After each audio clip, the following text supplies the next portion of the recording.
It's officially 9 o'clock p.m. U.S. Central Standard Time, and you're listening to the Rantcast podcast. I am your host, Josh, also known as The Strange Bus. You can find me occasionally streaming on twitch.tv/TheStrangeBus. That is twitch.tv/TheStrangeBus. I am also joined by my other host here, Kurgan, also known as HeroQuest Fans, and you can find him at twitch.tv/HeroQuest That's twitch.tv/HeroQuest. He also has a really great YouTube channel, and that's XSC3 Home of HeroQuest Fans. That's XSC3 Home of HeroQuest Fans. You can find him on YouTube doing all sorts of cool stuff. If you can't check the VOD out on Twitch. Bringing him on here right now. Go ahead, Kurgan. You are ready. Well, whenever you're ready. Yes. There you go. Did I get in under the radar? Rantcat. Yeah, you cut off a little bit. We'll get it. We've got it a couple times. We got a couple people here. Whoa! I have no idea what that was. Anyway, just before we get started here, we do want to let you know, as always, the music brought to you by here's Carl Casey at White Bat Audio. You can check him out on YouTube. That's Carl Casey at White Bat Audio, or you can check out his Bandcamp, and that is carlcasey.bandcamp.com. You can get his premium music packs at whitebataudio.com. Well, if you want to, incorporate your music in your own projects, you can check him out there. That is carlcasey.bandcamp.com or YouTube, Whitebat Audio. We got a great show and a great podcast for everybody tonight. Lots of great topics, including HeroQuest. With the HeroQuest Power Hour, we're going to be talking some more Star Wars because, the controversy never freaking ends. Episode 51. 51. Oh, I even told myself I'd be editing that. Hey, I've been doing real good. Doing real good. Whether you're listening or watching, yes, this is episode 51. I got the title correct on the title card, so. But yeah, you did. Welcome to 51. But we've also got some other drama besides Star Wars. We have got some things involving our good friends at Nintendo, so we'll be talking about that. And then if you want to join the Rantcast podcast, if you got any other topics or you would like to talk about the current topics that we have, you can join us on our Discord. Let us know via DM or in the chat, and we'll be able to include you there.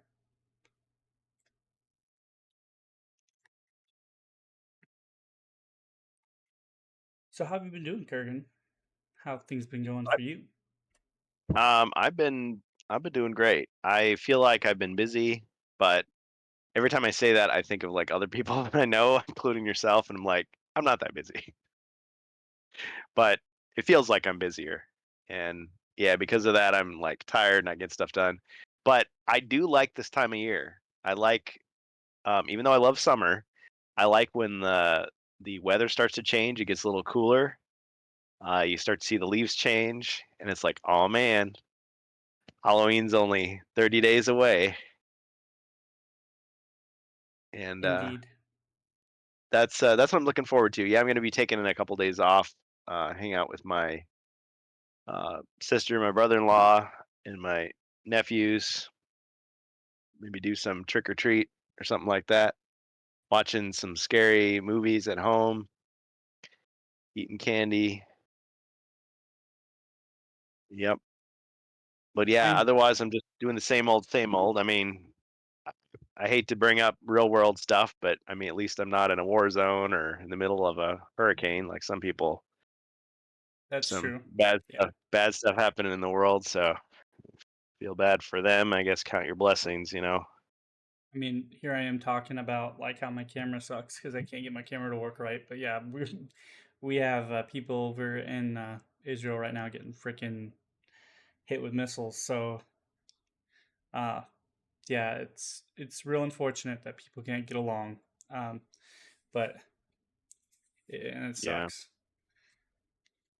Yeah, unfortunately, we got stuff like that going on. But on a positive note, I do enjoy the fall time. The weather is starting to get cooler now, which is nice. Um, but yeah, yeah, it does suck. It does suck that we have to have that stuff going on. Um, you know, Yeah. Not trying to be a downer, just acknowledging. layering it. I mean, p- both sides did a lot of bad to each other. So, um, but Yeah.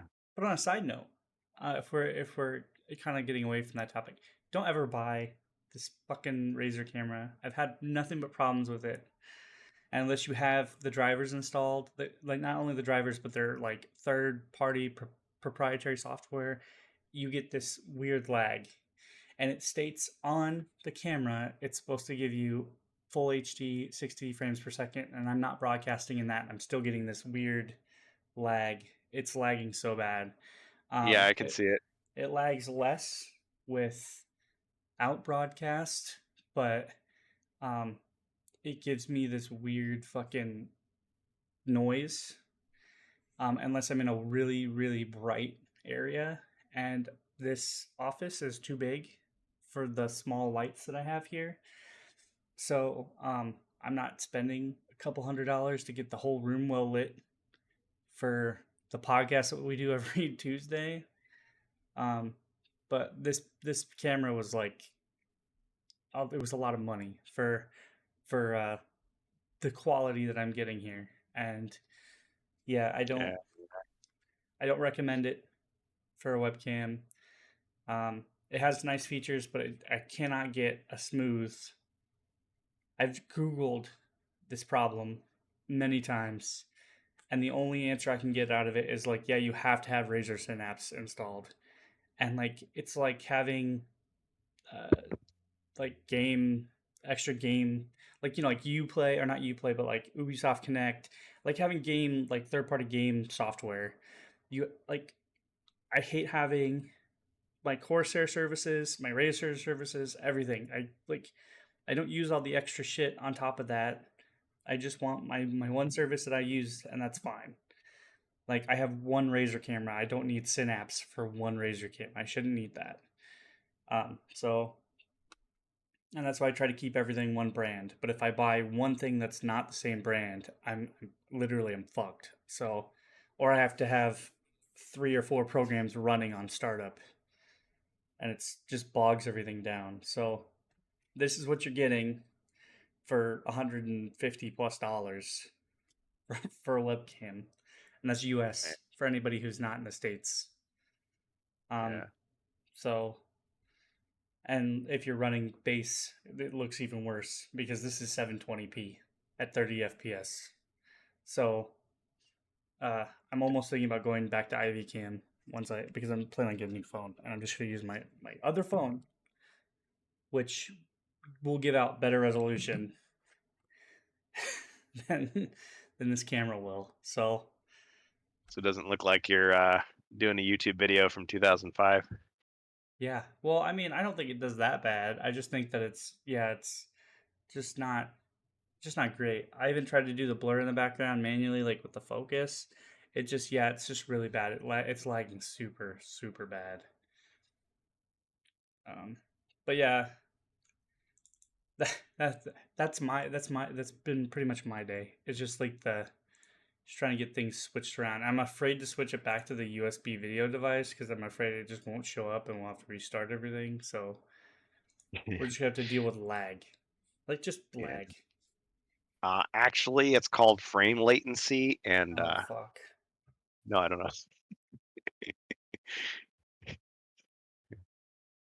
Well, yeah. Of all the things that we've got to worry about, yeah, when you're a streamer, that just happens. I guess how do you avoid that? You have somebody else set it up for you and I just mean, make it perfect. you spend lots of time prepping. Like this is what happens when I spend 30 minutes in prep time. That's why that's why we're always And so angry. It has nothing to do with like, what Nintendo and Disney and all these companies are doing. We're just pissed off that our hardware doesn't work when we yeah, want it to, and software and money and most electricity and money. most streaming services or platforms like that are way better than us. They spend like millions of times. Oh, and there it goes. I literally just hit one button. Oh, okay, I'm back. Killed it. Ooh, All right. I saved it. I saved it in Jump the edit. scare. Yep. But I might be doing better now. For some reason, I just went back up to this might be better. Oh no, I'm lagging again. Okay, whatever. Anyway, here are the problems that I've had so far. But So talking about the spooky season, does anybody remember a TV show called Tales from the Dark Side? I don't even know I that. Yeah, it was from the 80s, the early 80s. And at that time there were two shows on TV. They were both anthology horror or suspense that I like to watch, and I was such a wimp as a kid. Like I was scared of everything, but I wanted to watch it. So I'd like watch it and I get scared. It was the Twilight Zone remake from the 80s because there've been several remakes now. That one, and I would watch that, and then from the Dark Side. And Tales from the Dark Side, the intro to it was so like spooky and like over the top that it would just get me every time. But like I watched the box set of the 80s Twilight Zone, and honestly, there was only maybe like a dozen episodes that were good. The rest were just kind of crap, sadly. The old Twilight Zone from the 60s, awesome. There's maybe like a dozen bad episodes, and the rest are like amazing. And then Tales from the Dark Side, I'm enjoying it so far, but it's like a lot of those episodes I've never seen before. So I guess sometimes less is more. You know, you see a little bit, but it definitely puts me back in that mood of like getting ready for trick or treating and working on your costume and all that stuff that you do back in the day. And it's so cool. Like I don't have kids of my own, but like if I can like hang out with my niece or my nephews or give out candy, like I always love doing that. I mean, in college it was all about the parties, going to costume parties and stuff, doing movie marathons. Ah, Rob Champ. Yes. Yes. The original Twilight Zone. People think, oh, it's not good because it's black and white. It's old. But it's pretty good. There's a few, I mean, Rod Serling, he lays it on heavy sometimes with the moral of the story. Like he really lays into it. But he's got that voice. And I mean, he's not Alfred Hitchcock, but he's still pretty good, with his cigarette and everything. And he's still good to watch. To serve man. Yep. Yep. Yeah, see, and everybody knows the little anecdotes, the little stingers, the little spoilers for those, the swerves, but they're still worth watching. Yeah, there's so many classic episodes. The 80s version, there were a couple episodes that they remade. Most of it's original stuff, but the ones they remade, I didn't think they did a very good job, like remaking it. Now, people who remember the Twilight Zone movie, that one was a tragedy actually because that actor and those two kids got killed in it in the making of it, and there's a big lawsuit and all that stuff. So if you want to look up the sordid history, which is too bad because that was like the worst sequence out of all of it, the one that ended in tragedy. But the other sequences were actually pretty good. So there's one called I think it's Nightmare at 30,000 feet, and it's I want to say John Lithgow is in it. He's a guy who's like afraid of flying, and he looks out on the wing of the plane and he sees like something that shouldn't be there, and it freaks him out. But the original version of that sequence, it's actually William Shatner, like before Star Trek. It's pretty cool. So It's a good show. Bohemia states we don't have Halloween in Italy. Oh, You guys don't have Halloween? You guys don't celebrate anything towards October? You guys have Christmas or anything? Like, you're pulling my leg. You don't have. Well, on or the like other a hand, version of? well, the original Halloween, All Hallows Eve, too pagan for the church. Well, so in the United States, okay, I guess you're right. There is a different history. So in the United States, what I've always heard is it was in the 1930s that like people would just like get drunk and like trash everything, which unfortunately that's like every holiday ends up being that. People get drunk, trash everything. Depends on your So age they gap, but yes. yeah, they tried to so communities got together and they tried to create like rules and regulations to like get people to have like structured activities so that they wouldn't do all that stuff.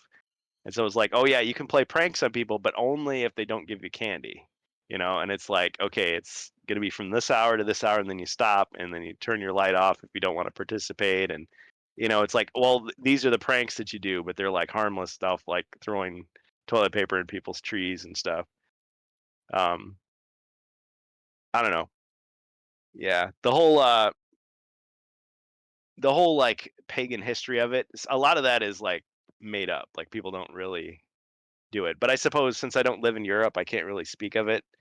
But like Americans will say stuff about Europe that's completely ignorant. Like say, well, the Druids were doing this, and it's like you don't know anything. Like we You don't know don't what the know Druids were that. doing. We don't know what the Druids were doing. Nobody knew who they were or what they were doing. Now, there's a lot of theories, but yeah, a lot of that stuff, like all the occult stuff, that came like way, way later. That was like 19th century. There were a lot of secret societies and pranksters and people doing stuff. Um, but yeah.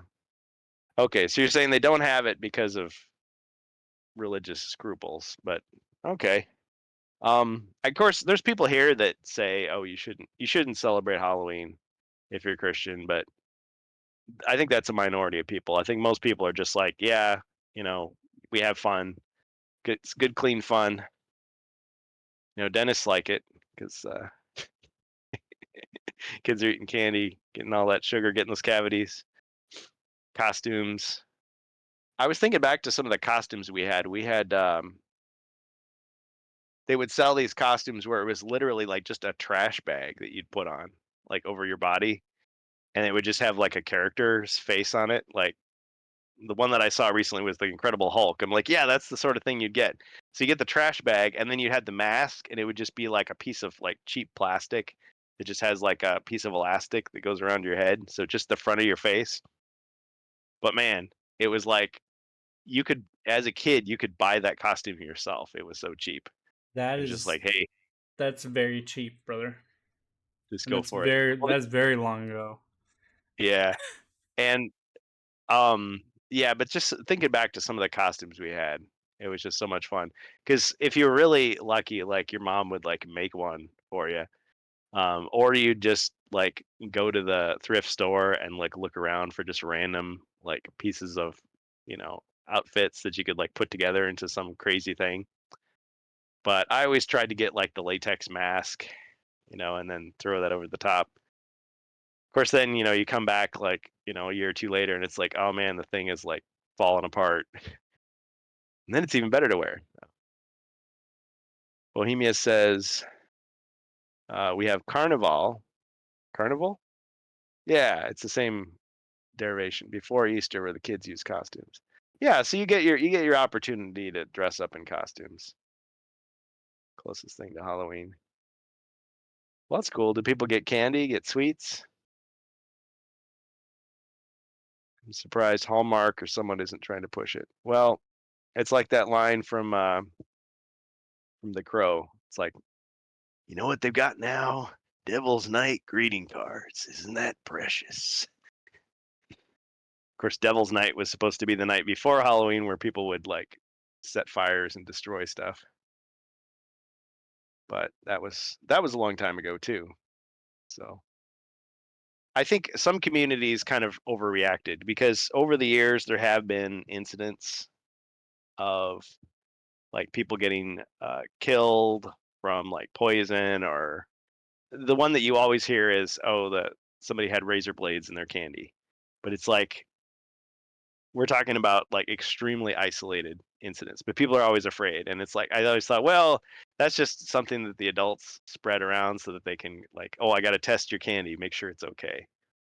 Of course, nowadays, lately, the thing is, people are afraid of like fentanyl pills going into people's treat bags, or the gummies are actually like the edibles, drugs.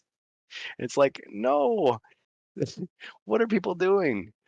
I So I don't mean, know. Again, don't open know how bags rich. used to be a thing. I mean, I Yeah, recall a couple, well, not a couple times, but like it just depends on who you interacted with. I mean, people used to find it funny. The younger people used to find it funny.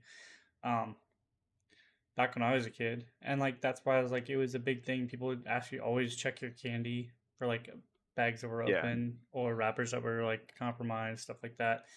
Um, yeah.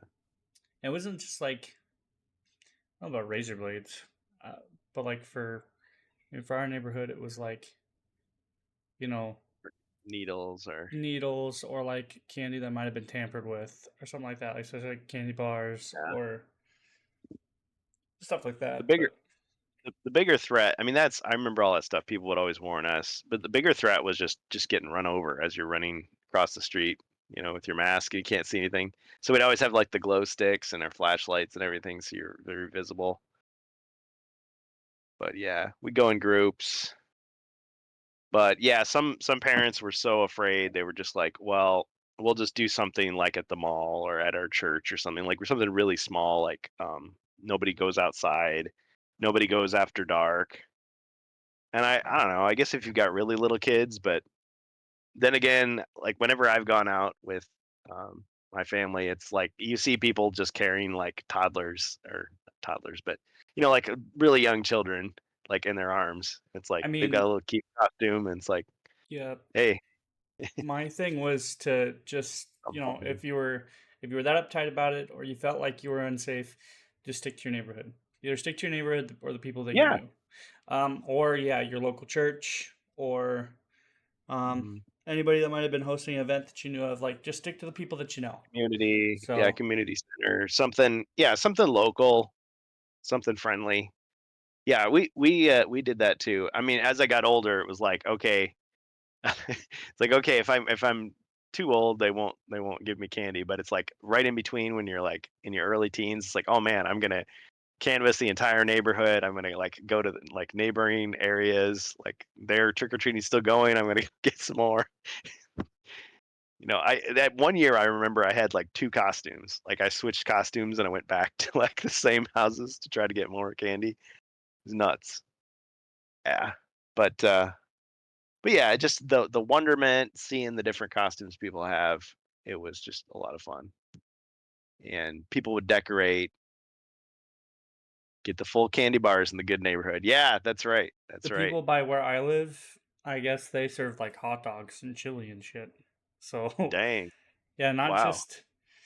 not just because we live right by like we're kind of out in the middle of nowhere, but as you go further, you start getting into like a nicer cul-de-sac neighborhood, and I Mhm. guess they do like full candy bars and they do food.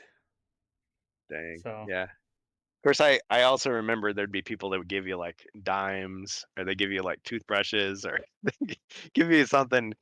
Uh, I'm trying to think. There were like gift certificates one year. It was, I want to say it was like McDonald's had these things. It looked like a dollar bill, like a fake like play money, but you could turn it in and get like a sundae. Man, those things were like sought after. It's like, oh, you got two of those this year? Wow. dang, Yeah. But I remember the candies like that I liked the best, like 100 grands are so good. Crunch bars. I wasn't as big a fan of Snickers back then, but Milky Way I really liked. And Three Musketeers is like, okay, in a pinch. Um, Taffy, let's see, Starburst, Skittles, M&Ms. Of course, now I can't stand M&Ms. Like maybe peanut M&Ms or almond M&Ms, but regular, no. Um, let's see. You've got Almond Joy and you've got Mounds. So when I was a kid, I liked Mounds because I didn't like almonds. Now I like Almond Joy and I don't like Mounds. Of course, really, when you think about it, it's like this barely tastes like coconut. It barely tastes like almonds, but still candy. Yeah, your taste buds change when you get older. I So don't have a huge affinity to chocolate as it is, and I feel like the more you I've eat got it to. too, the less Oh yeah. Well, of a especially American chocolate. It's so watered down. It's really mostly just corn syrup. There's like very little actual cocoa in it, unless you buy the expensive stuff. But yeah, I've still got a sweet tooth to this day, and my dentist probably not too happy about that, but or very happy about it, depending on how you It's look more at it. work. Yeah. So So, yep, keeping them in business. So yeah, I'm excited about that. Um, we've been doing the Hero Quest thing Fridays and Saturdays, moving right along, of course. It's good stuff. Haven't seen you there in a while, but I know you've got your own streams and your own things going on. yeah, mostly because like I said, this is the day I get to reserve for that. So, and like I said, my streams have like they've kind of like slowed down for that reason. We're in the middle of an adoption for the baby. Um, I have a trip to Yeah. Minnesota tomorrow. Kind of going through some personal family stuff. I mean, like I said, man, if it's not one thing, it's another for me. So, and Yeah. had it would have been 2 years ago, like I said, when things were a little bit more, um, I guess, more manageable. eh, Like I said, I feel like every time I keep saying like, "Don't worry, I can handle it. I can handle it." More just keeps getting stacked up on my plate, and me and my wife have a pretty good dynamic where we both can pass off some free time to each other, and what time I have left, I can, like I said, I can sacrifice a couple hours of sleep, or I can go, That's good. I can run an all nighter if I need to. But like the um, the big thing is, I notice I am getting older, so me running an all nighter or two and then having to drive 3 or 4 hours somewhere can be very Yeah. dangerous. So Yeah. it's one of those things where I gotta also start looking at myself. Like tonight, I'll be staying up late, um, but I also I'm gonna be driving an hour 15 minutes to the Diamond Joe Casino, and then I'll be driving another 2 hours after that to Minnesota to Mystic Lake, and then that's where I'll be before I drive home. So, and they want me to do a job at 3 in the morning. So I'm gonna get my sleep there, and then I'm gonna wake up at like 2 in the morning, get dressed, do the job, and then go home. So, um, we're getting close to holiday season, so I'll probably do some Halloween streams. I'll probably do a couple things, but um, yeah, I mean, like I said before, the the streaming thing has always been a casual community driven thing, right? And I've noticed that ever since my comeback from getting my account back and doing stuff, it's I don't care if nobody watches, but I could be on every day, or I could be on once a week, and unless I'm playing a game that strikes up particular interest with the community that's joined me so far, now people tend to hop on, and that's fine. It doesn't bother me as much. Usually, people tune into the VOD or whatever, but Yeah. I usually play unless I get a suggestion. I'll usually just play what I feel. I also have to troubleshoot a lot of things. My stream is already set up, so unlike with the Rantcast where I'm having to test stuff and I'm getting crap like this where my shit's lagging and like I have to retune the camera and stuff like that. Um, Everything's ready to go for me. So I don't know. I'll grab a stream whenever I get free time. Like I played Body Cam not too long ago, and Yeah. but I didn't get to see that. What's body cam? it's a game that's made in Unreal Engine 5. It looks pretty realistic. It's almost photorealistic, and I mean you can kind of tell over time where the video game crust is, but like it's a multiplayer game and it relies on movement. The mouse movements controls the arms. So like you hold a pistol or a gun and um, it's like kind of like realistic aiming from the hands and arms, and I don't really know how else to explain it other than the fact that you'll have to look it up, but it's pretty fun. It gets pretty fun, and the learning curve is kind of makes it kind of fair for everybody to play. Like usually everybody can master an FPS pretty like over time, and then when Yeah. you hop in, if you're new, you get fucking demolished. Well, there are some people who have played the game for a long period of time and they started to get good at it, but they haven't like fully mastered it. So you can get into a playing field. Usually they have skill based matches. So if you're new, you'll join a room with new people. Um, and the maps are small enough to where you can usually catch campers. The maps are dynamic, so they go from day to night. And when they hit night, they're pretty much pitch black. So you're either like developing new skill sets with other players, like you'll shoot to get your light, and you'll try to figure out where your other player is, or you'll put on your flashlight for a couple seconds, and that kind of reveals your Oh, position. But yeah, I did like a gun duel with somebody not too long ago in pitch black darkness, and like we went off each other's sound because the sound's pretty realistic, and the sounds of the guns are so loud because they're realistic gun sounds. So we went off that and like the flashing of the muzzle. So, but yeah, I mean, it's a fun game.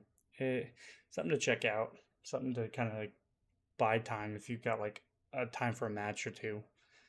And then the next game that I'll probably be streaming is they just released a major update for Star Wars Genesis, which is the mod conversion for Starfield, and it's a complete overhaul. Ships, dialogue, everything. The guy put AI dialogue in there that like is only bits and pieces, but it replaces things like UC, the United Colonies, is a faction for a couple planets. They've replaced that with the word Empire for each character. So it's over 1,000 lines of dialogue replaced. You've got actual Star Wars ships. You've got planets that they're starting to remap. And this is without the official creation engine either. So like the modding is kind of complicated, but once you get the mod up and running, it's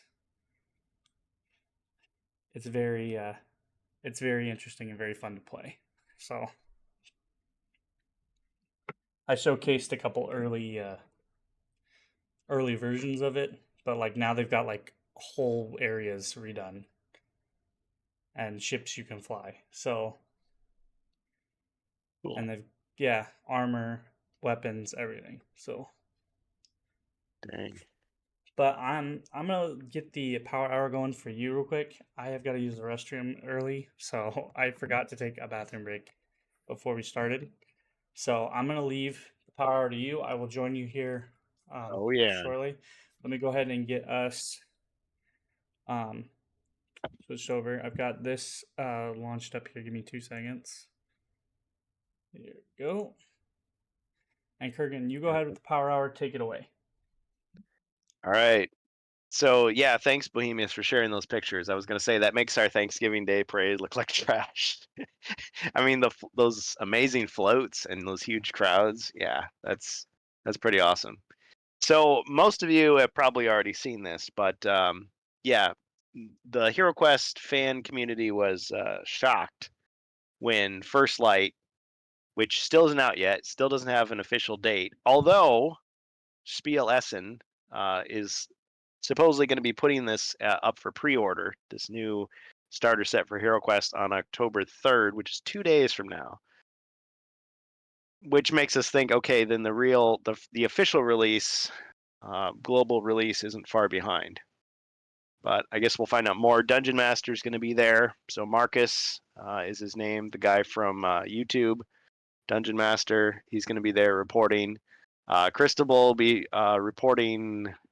I don't think he'll be actually there, but he'll be reporting what he sees. Probably very similar to what Amalgamash did for Gen Con. You can't be there, but you can like report the stuff as it comes in. So we're looking forward to that. But yeah, then before all that, they just threw it onto the app. It's like, here you go. Here's First Light. You can just play it. It's like, wow. Okay, so I'm just gonna show you. I'm not. I'm not gonna spoil everything, but I will show you stuff. And if people want to see something, I mean, this is nothing exclusive that I have. Like you can see this yourself. You can download the app. It's free. Get on the Google Play Store or the Apple App Store for iOS. So yeah, I'm just looking here. So you got Mentor's Greeting. You got the Quest 1. Yeah, I should have turned off the voice acting. do that here. Rob Champ says that seems like a lot getting people's addresses, everything at a convention, but it's definitely possible. I'm sure it's already been done.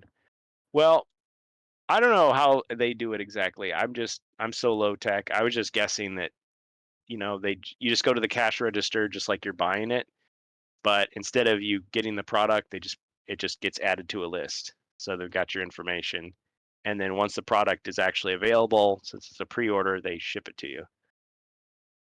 And then if there isn't enough stock, you got to wait. So I just like to order things. I don't like to pre-order.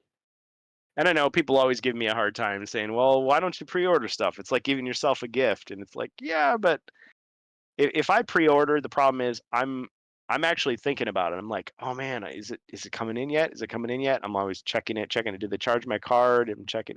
And I know you can sign up for alerts and all that stuff, but I'd rather just get it with the rest of the normies. And with First Light, it's like I know that Target and I don't know if Walmart, but some of these stores will actually have events where you go and pick up the thing, kind of like GameStop.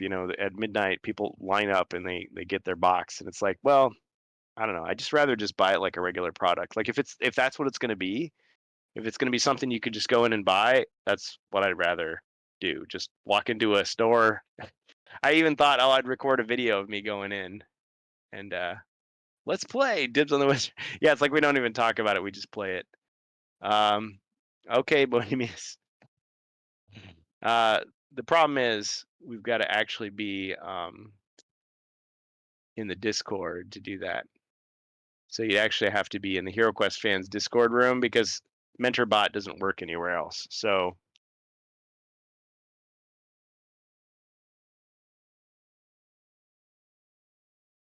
let's see. Okay, you got a 9. All right, where are you going? I could just show you just a little bit here.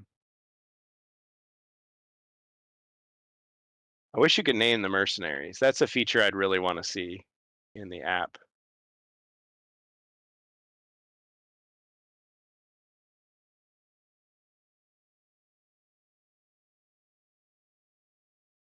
Yeah, so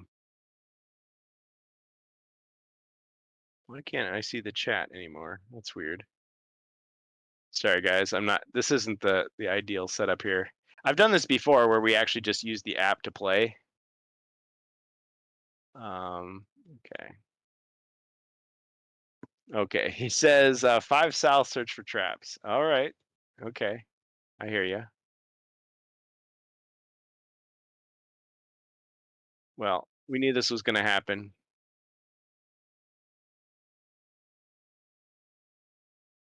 Guess what? There's monsters, so you can't.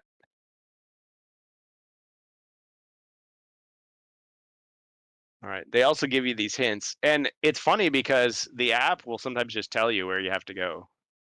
Stairwell exit is in the bottom right of the map. It's like, oh, thanks for spoiling it. Well, that's less of a hint and more just like, yeah, that's how you win.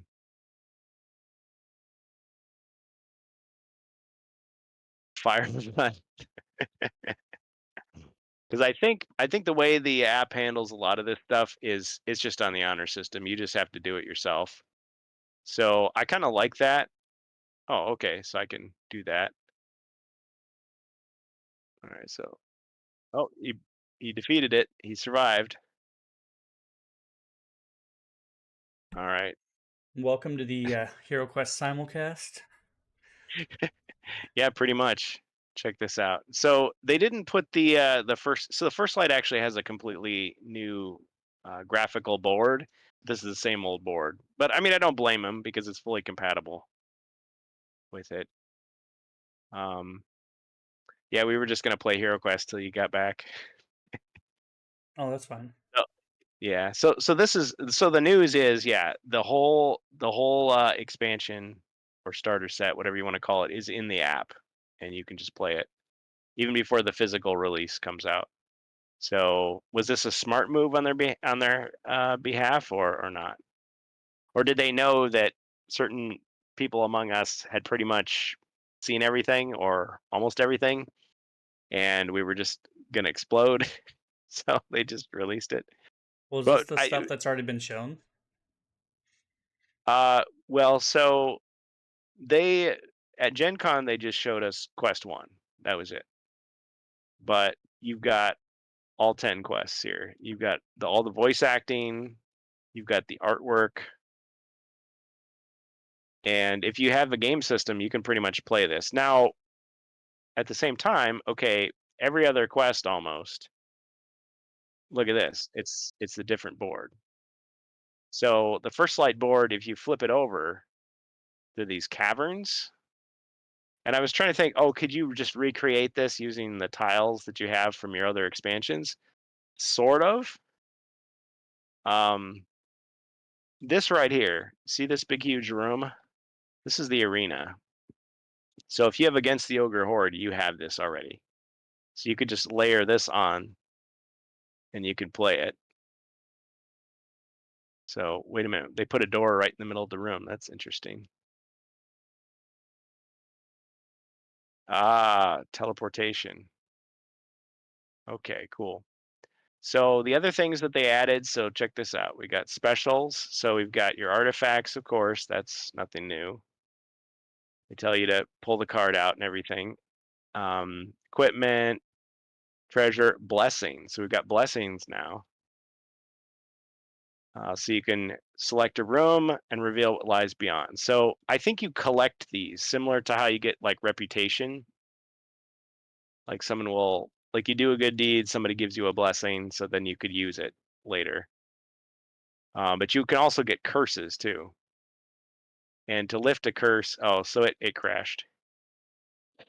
Um, the blessing was a curse actually. And you got the blessing of app crash. App crash, yeah. Well, at the same time though, this is the emulator, so it could always be an issue with the emulator. But yeah, the curse you can remove if you donate 800 gold coins to charity in between quests. It's like, oh, that's cool. And the curse is supposed to make you unlucky, but I don't know what that means. Like, how does it make you unlucky? So there's a few things we still don't know yet. So we don't know precisely how that works. We also don't know what rules might have changed in the rule book. We had a thread discussing a lot of the rules that Avalon Hill has added over time. So let me just pull that up here. First light discussion. Am I still sharing my screen? No, I'm not. That's okay. I'll just read it off while you're looking at these pretty pictures. I'm sharing your screen. I can see it. Okay. I can see the Yeah. companion app, and we're broadcasting it. So Cool. So, okay, so we got some religious references in the game. Interesting. I remember Ann Carmine was saying like, oh, they were going to shy away from that. So they're letting a little bit in. So they must think that, hey, this is something that fans would be okay with, you know. And of course, as you play, I mean, a lot of the stuff in HeroQuest is very generic. So you want to add more detail to it. You want to create your own story, backstory, headcanon. Pretty easy to do. that's Or if cool. you just want to play it as written. Um, Okay, so here are some of the things that I've just kind of made a list here. So these are rules that they could put in the book if they want to, because this is a golden opportunity for Avalon Hill to say, okay, we've got this alternate game system. We can rewrite the rule book if we want to. Now, you don't want to do that because if you change it, people are going to get mad and say this isn't HeroQuest. But what you can do is you can add little optional rules in there, little tweaks, little small clarifications, things that people wanted to know anyway, things that you've already put into expansions that could be like you could start using those optional rules at the beginning if you wanted. So here are some of the things.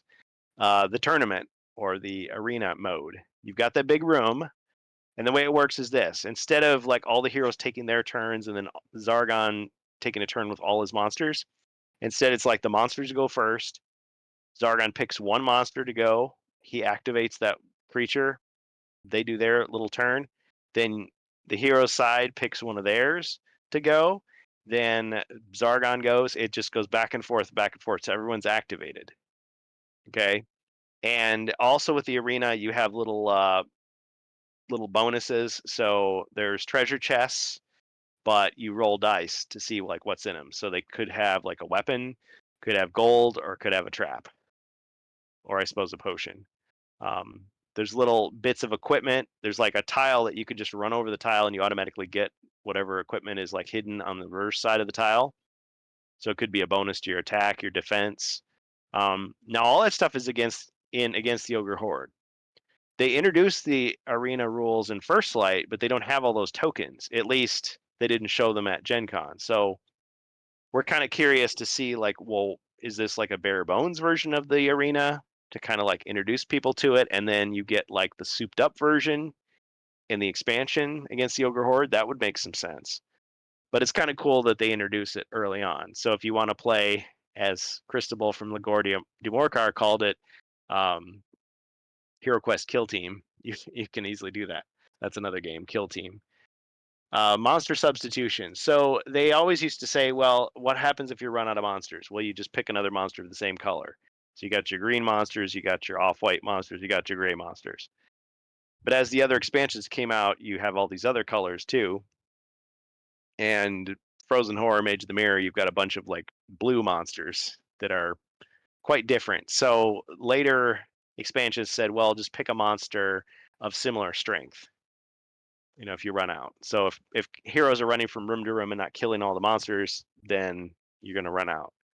And then there's always people that say, we'll just buy 2 copies of everything. It's like, sure, we'll do that. There's the entrance exit doors. So just a little rule about, instead of starting on the spiral staircase and ending there, which is how the base game did, a lot of times you start on the edge of the board and you go to the other edge of the board. There was a rule saying, hey, if Zargon can't, if the rules are unclear or there's a dispute about the rules, Zargon is the one who always makes the final decision. Use your imagination, use your experience to figure it out.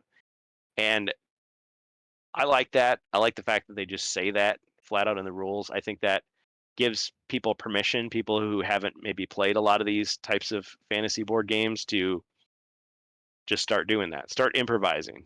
It can be a lot of fun. Treasure.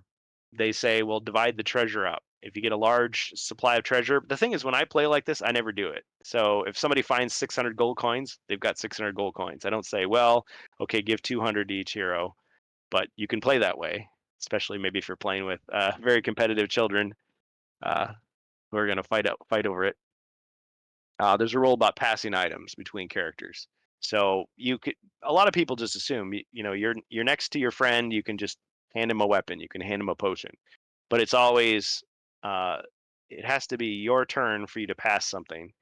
And they also said, well, if you're next to if either one of you is next to a monster, you can't pass it. So I guess you can't play keep away, like they'll intercept it somehow. Then there was another rule about going into shock. So this question of what happens to a hero when he Wait, gets to what? 0 mind point. Shock? Shock. Are you surprised to hear that they're shocking? Yeah. So your I'm mind points go to shocked. 0. Yes, he is the shock master. So your mind points go to 0. What happens to you? Well, in some quests, you go unconscious and you're just out of the quest, but you're not dead. Other ones, you are dead, like for real. Like unless you have the elixir of life, you're just dead. So later expansions, they came up with this idea that, well, you go into shock, meaning your attack goes to 1 die, your defense goes to 2 dice, your movement goes to 1 dice. So you're just like in this really weakened state, no matter what weapon you have or armor. But they said, well, but don't worry, because if you have a potion, there are these rare potions that will give you back mind points. Those will bring you back out of shock, because it's like in the old booklet they didn't really say that you could get out of it, so it's just permanent. Then there's the thing about mercenaries. I doubt that they'll put anything about mercenaries, because you kind of need miniatures for that, and other packs have them, and they, like, it already explains. So why would you Like you could make the rule book like 100 pages, but that's not what Hero Quest is about. They're short, simple, to the point. But one thing they could do is explain animal companions. So animal companions get introduced in later expansions. The idea there is sometimes people want to play with less than 4 heroes. Okay, real quick. Sorry, I don't mean to interrupt. Oh yeah, jump in. I'll just So keep on going if you don't. well, I I just want to let you know my wife came in and brought me something really cool, and just Oh, just a just a food minute. food Um, minute. I got this awesome plate of pork chops, mashed potatoes, and asparagus. So Oh just a man, lovely thing to brighten my day. But there you go. just a nice little food minute while I've been watching this play out. But man, it was just the right thing for this. So sorry, just had to interject. You Yeah, know, kind of a meat and potatoes kind of guy. oh yeah, So you've probably seen this if you've seen any of my recent videos. So the Hearthkin horn is this new artifact that they put into First Light. There was no card for it at Gen Con. And so I don't know if they knew that we were going to look at the cards, so they just withheld it so there'd still be a surprise, or if they didn't have the card printed yet, or if there just wasn't one. Because we have had expansions where they introduce new items, but it's just text. It just says this is what it is, this is what it does. You don't actually need a physical card, but it's cool to have a card. So you blow the horn and you get a bunch of skeletons to help you out. So it's pretty cool. So if you've ever wondered, I mean, if you were one of those people that was upset that there's like good guy orcs, well, guess what? There's good guy skeletons now. So there it is. But you could say, hey, it happened in Lord of the Rings. You get the army of the dead on your side. Why not? Till their oath is fulfilled.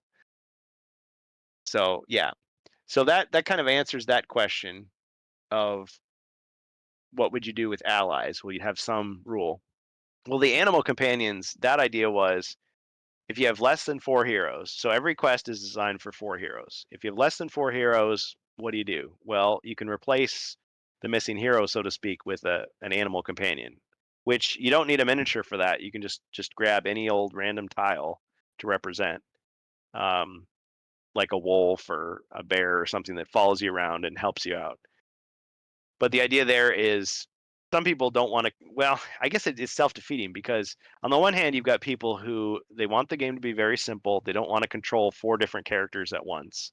Like if you've only got 2 people, one Zargon controlling all the monsters, and the other person's controlling all 4 heroes.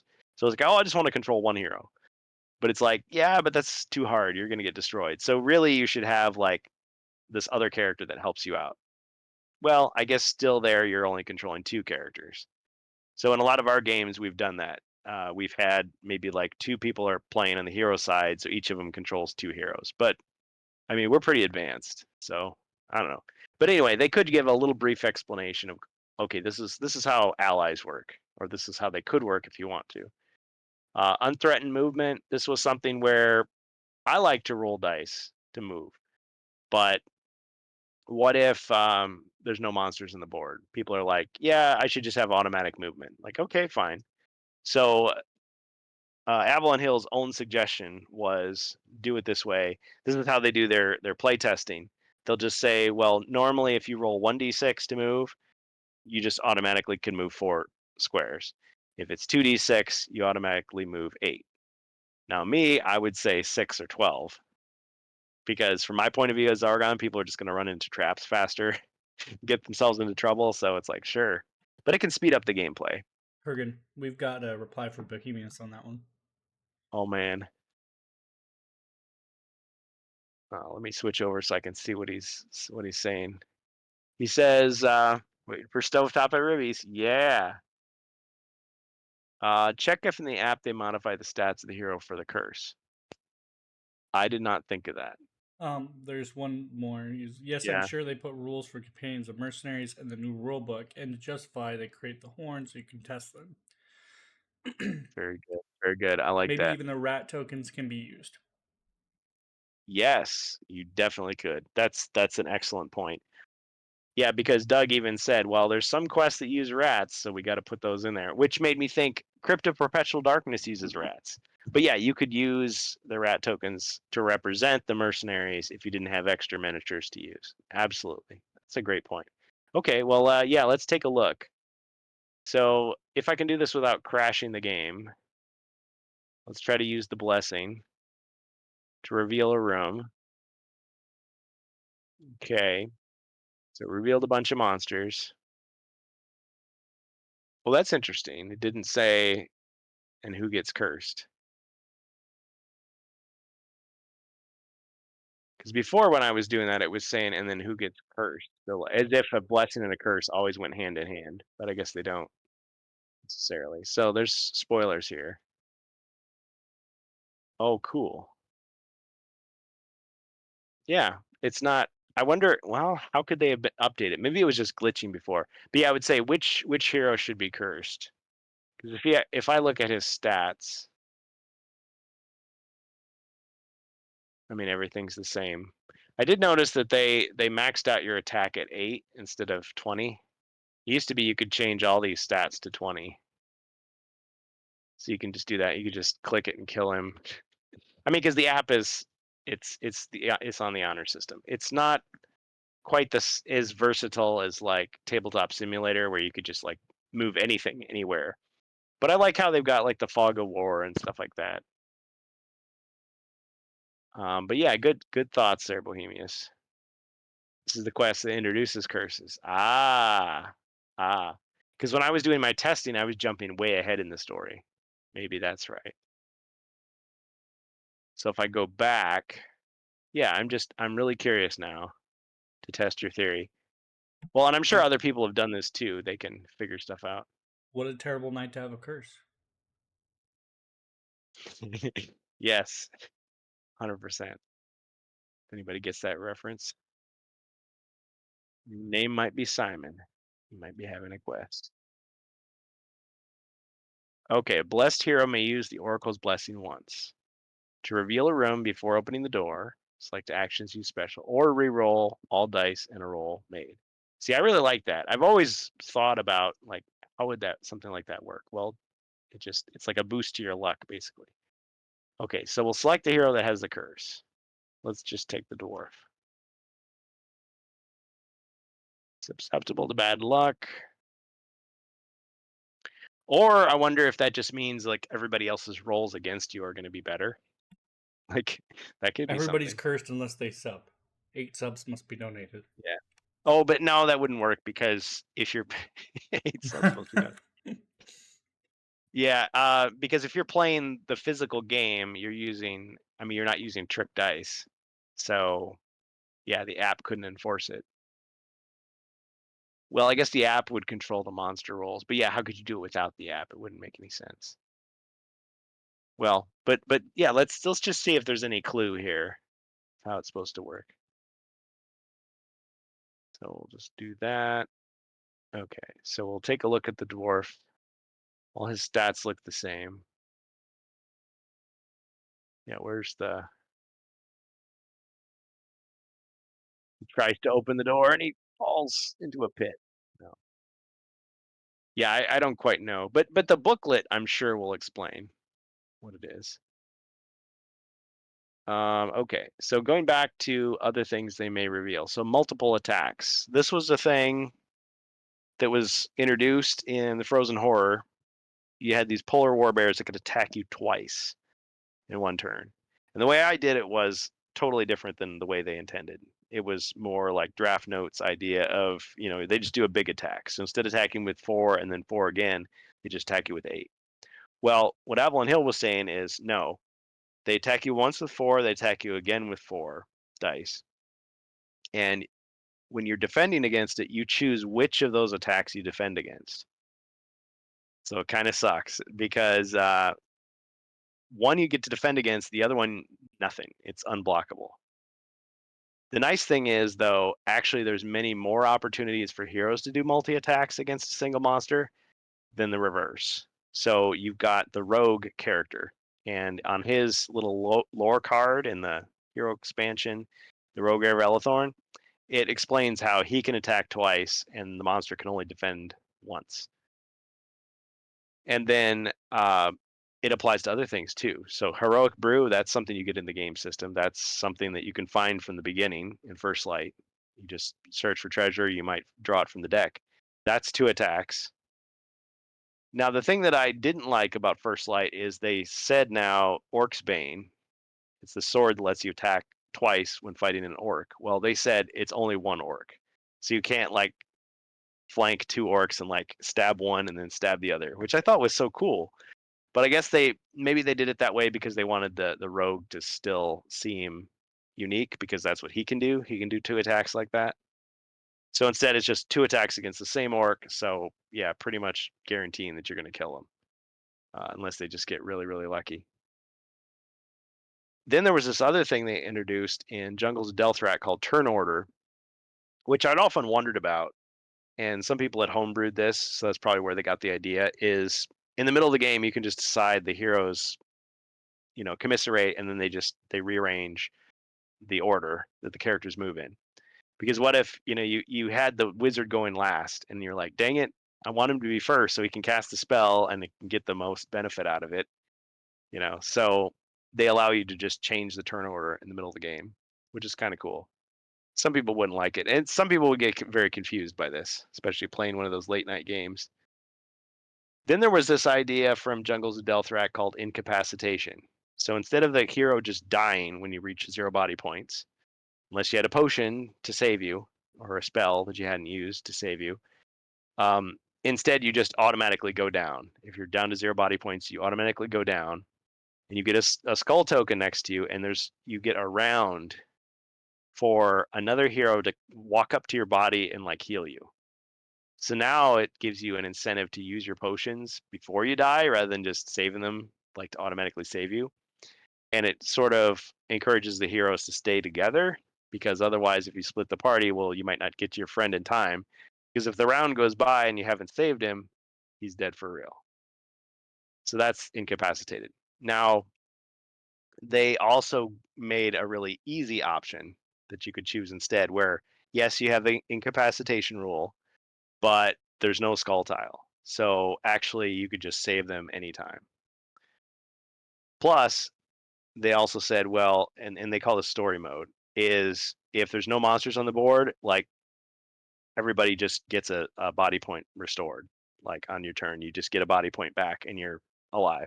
So the only way you can lose then is if all 4 heroes are incapacitated at the same time. So I thought it was cool that they allowed you to kind of like use any of those systems that you want. Now, Jungles of Delthrak is pretty tough, so it's kind of a way to nerf it. But what if you wanted to play that way from the beginning? They could introduce it. This was something that was play tested with Rise of the Dread Moon, not this year, but last year at Gen Con. They were doing it, and I thought, oh, this guy just has some cool like homebrew rules that he's using at the Avalon Hill table. It's like, well, actually, he was play testing this incapacitated thing. And that's pretty much all I've got. There were just a few really, really small things. Like in the original rule book, they tell the wizard to save his gold because we all thought there was going to be a wizard quest pack at some point where the wizard was finally going to be able to buy powerful magical items that only he could use. But since that never came out, it was just like, okay, he saves his gold for what? To be fair, though, you can still buy potions and mercenaries in later expansions, so that makes sense. But yeah, otherwise, the wizard buys a toolkit. He buys a few daggers. He buys a staff, which he doesn't even need because he gets the wizard staff, which is better. So anyway, but yeah, we'll probably find out soon enough. I mean, if October 3rd is really the pre-order date, I mean, I'm thinking pretty much all these releases, they once they give an official release date, like people still get it way before that, like almost a month early. I think the only one that people didn't really get it early was Rise of the Dread Moon. Like I bought that on the day it came out. I went to GameStop, and I've told this story before, and I was just like, I want Rise of the Dread Moon because I called ahead and they said, oh yeah, we're gonna have one copy, and the guy's like, I don't see it. I'm like, it's right behind you, because he had the stack of stuff like on the shelf behind him, like that just come in. It's like, oh yeah, here you go, So I rang it up and ran home. Well, drove home. I'm not like a little kid running home, but I felt like it. You're so excited. Yeah, I was so excited. And people are speculating. The latest speculation, Bohemius might have been the one that told me, is that well, maybe the dice will be purple instead of red. Because at Gen Con they said, well, these aren't the final colors. Like they were showing us the combat dice and they were kind of like an ivory or bone color instead of white. And I was like, oh, that's kind of cool. And he's like, oh, it's not the final color. And then the movement dice were white but had red pips. And so the complete opposite of the ones they sold before, which were red with white. But see, all the instructions call them the red dice. Like roll the red dice. It's like, well, they're not red, they're white. Some of the text that call them the movement dice or whatever. But yeah, if they made them purple, I don't know. Roll the purple dice. People like having dice of different colors. So that's pretty much all I've got, unless there's questions in the chat here. I've been kind of flipping around. Bohemia says, was a combination of two rumors reported by Ribby, the purple dice. Oh, Ribby did it. Ribby's remarkable rumors. I love it. Remarkable rumors. Yeah. Yeah. Master Ribby's of remarkable remarkable rumors. stovetop. Yep. Yep. Excellent stuff. Yeah, there's so much like fan stuff out there. It's like it's hard to keep up. There's I've shown it before. There's people who make their own dice. There's people who make like custom boards. There's people who make like little stands to put like to hold up your quest book, and there's like little trays to put your stuff in. There's dice rolling trays. There's miniatures people have created. Yeah, it's just every little thing you can think of. And I'm whenever I see all this stuff, I'm like, man, they could be making a fortune. Like Hasbro could be making a fortune selling this stuff. Like if you're into Axis and Allies, like that game, like you go to the Renegade Studios because it's Renegade now instead of Wizards of the Coast that handles it. You can get like deluxe tokens. You can get extra units. Like you can get like fancier boards. Like they sell all that stuff. And it's like, okay, why can't they do that for HeroQuest? But maybe they're working on it, or maybe just Hasbro's like, you know, sorry, you don't get that kind of budget because Renegade is its own studio. It's a third party. They license the stuff from Hasbro and then they do it.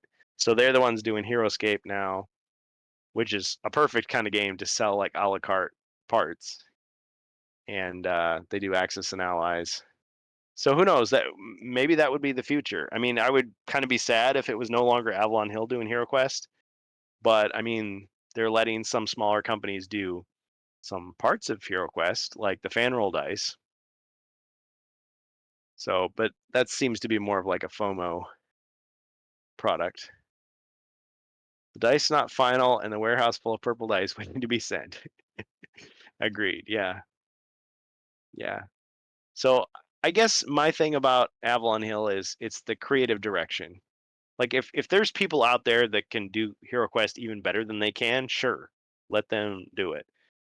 But so far, it's like my fear has been if it goes into the wrong hand, if it falls into the wrong hands, they're gonna ruin it. But I so mean, far, they've been doing a good job. So many franchises, you know.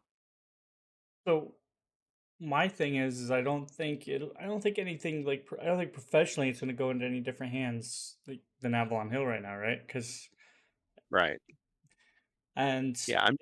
I'm just looking at what could be. You know, I well, haven't does it heard look like anything it that. would ever go that far? Like, and Well, I just wonder. not dogging anybody, but like, um, Yeah. I Does Hasbro save money by doing it? I yeah, the guess is way kind of what I'm Hasbro is thinking. going, and like if they were going to do that, to me it would be more of a money thing.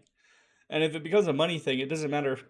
I mean, unless they're like really good, I even then I feel like that would kind of mess the quality. I think Avalon Hill um would kind of be is kind of already doing a good job. At least I think with what they have. Um, we just stop buying if they stop doing good products. I mean, I see with that. I feel like we've kind of tripped the board on that twice already in the last couple of years. Oh yeah. in which we've kind of stated like, hey, you know, because it's not Avalon Hill that's like been put to blame there. It's Hasbro. But Yeah. in order to speak your mind on that subject, you really gotta like not either not buy or say, hey, look. And I feel like some like people have done a good job stating their opinion or like Yeah. how Like they feel. the cover is a But good example. but You're- Yeah. I've They also saw it gotten as, some people who are like, look, man, I'm just gonna buy it regardless. Like I'm gonna state the oh fact yeah. that it Oh yeah. sucks, but I'll be out there in the next pre-order. I was like, well, at the end of the day, the big company doesn't give a shit about your opinion. They care whether or not it sells. Like it's the same thing with like Yeah. streaming services, right? Like they don't Vote care with if your people are wallet. hate watching because that's not Well, their view is the view. A view is a yeah, view. Yeah. It's yeah. vote So with your wallet. So I was just noticing. Yeah. I mean, we can figure the rest of the stuff out later with, but they're breaking all kinds of conventions here, like throwing the stairwell into the middle of the corridor. So, and this is Stephen Baker writing it, so he must have had like 6 cups of coffee and he just went to town. So this is great. Yeah, I'm with you on that because you definitely have people that are like, "Oh, I will collect everything," and it's like, so really, you don't I even mean, care. I mean, you're the more kind of power to person. you. But like Yeah, in yeah, my if that's what you want. perspective, right? But Being a it's like, like and pardon my camera here. It sucks and I can't fix it. But the you know to be real on that subject, if you look at it from a business standpoint, from what business experience I have, and I'm not a know-it-all, right? Once you get too caught up in that and you become a big business, you stop personally caring about what people think and you start mhm, looking at what's on paper.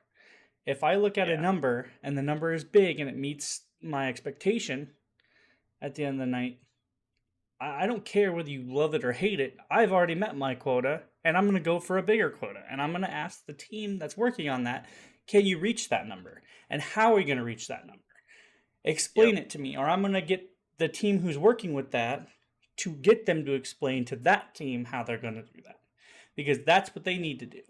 Because, like I said, Avalon Hill answers to Hasbro. But there are people who answer to those people who answer to people who work at Hasbro, and those people answer to the big bosses. So at the end of the mhm, day, you stop looking at it as a product when you're in a business, and you start looking at it as a business, as something that makes money. And if it doesn't make money, it stops being a product. yeah. So I It's a delicate and dance. how do you get it to stop being a product is fucking I'm freezing like every 2 seconds. It's really pissing me off. The Yeah, yeah, um how you get it to stop being a product if you don't like it is you don't buy it. yeah. You don't buy it. It's you know you just don't. I mean, that's kind of where we were at with the whole like I was I saying should, with the I whole should, Ubisoft debacle. we should print that on some shirts and just wear them. To just say "Vote with your wallet." I mean, I guess it's a political season too, so maybe people get the wrong idea. Like, what? You trying to say that? It's like, no, no, not trying to say that. We're talking about products here. If you want more of this product, buy it. If you don't want more of it, don't buy it and then say why you're not buying it. But yeah, the whole collector mentality. So I'm thinking of stuff like NECA figures. Like they have a reputation of being pretty shoddy, pretty crappy. But the idea behind those NECA figures is like when you're a kid, you buy the action figure, you rip that box apart, you throw it on the ground and you stomp on it and you play with the toy and you break it.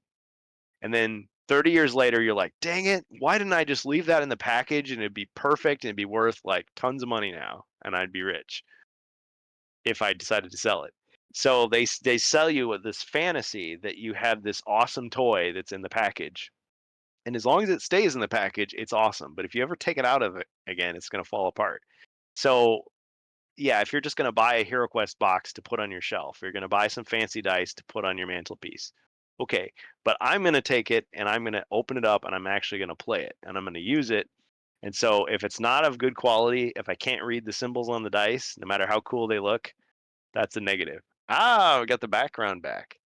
Now, by your background getting blurred, is that going to cut down on the lag? Because It's not I, having to I render I all. found a way to fix it without screwing stuff up, but I'm trying to see if it's the white noise or whatnot. I'm Well, trying to see if I can fix that. anti-aliasing. I helped with I fixed the blurriness, so it didn't look like I was using a crappy camera, like a super crappy, like.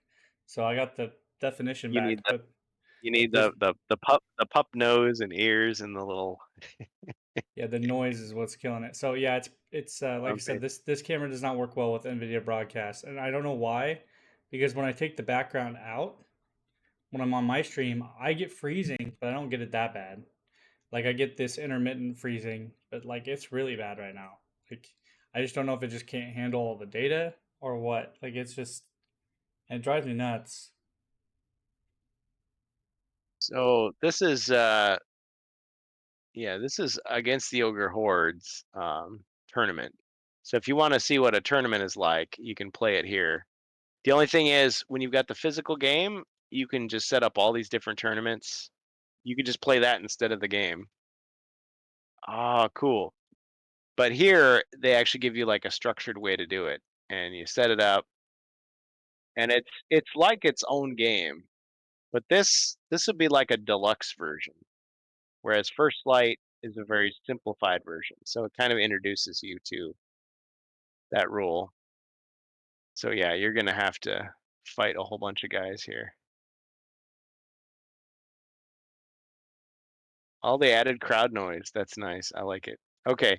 So yeah, we can I can play with this later. But yeah, the app is a nice little thing. So I don't have a whole lot more HeroQuest stuff to talk about unless there's some Are other you news I've sure? missed. You said that about 10 minutes ago, and you were able to carry on. And like I said, Yeah. man, you do Well, a our great great audience job keeping it thing. flowing, keeping it flowing.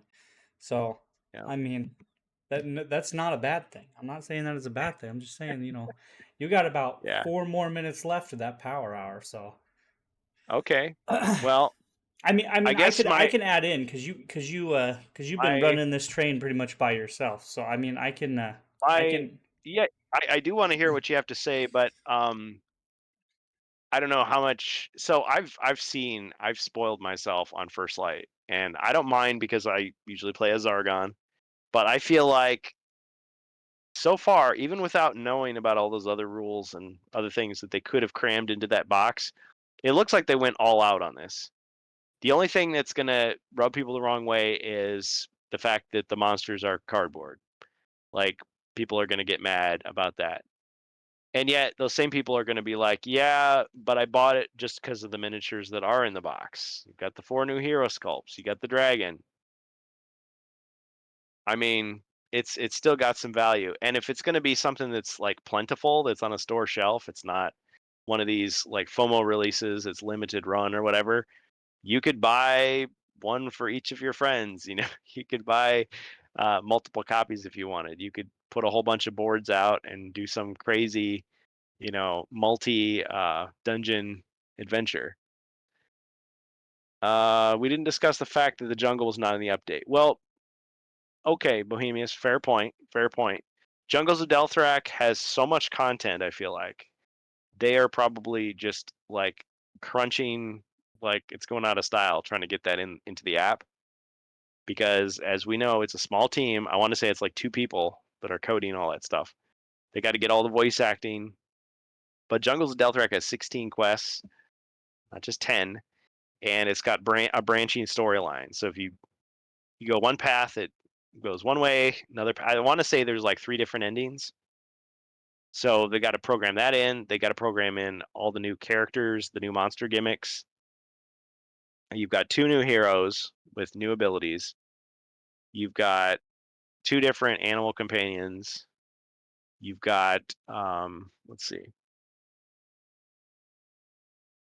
You've got a whole system with the spawnlings, those monsters that attach themselves to you.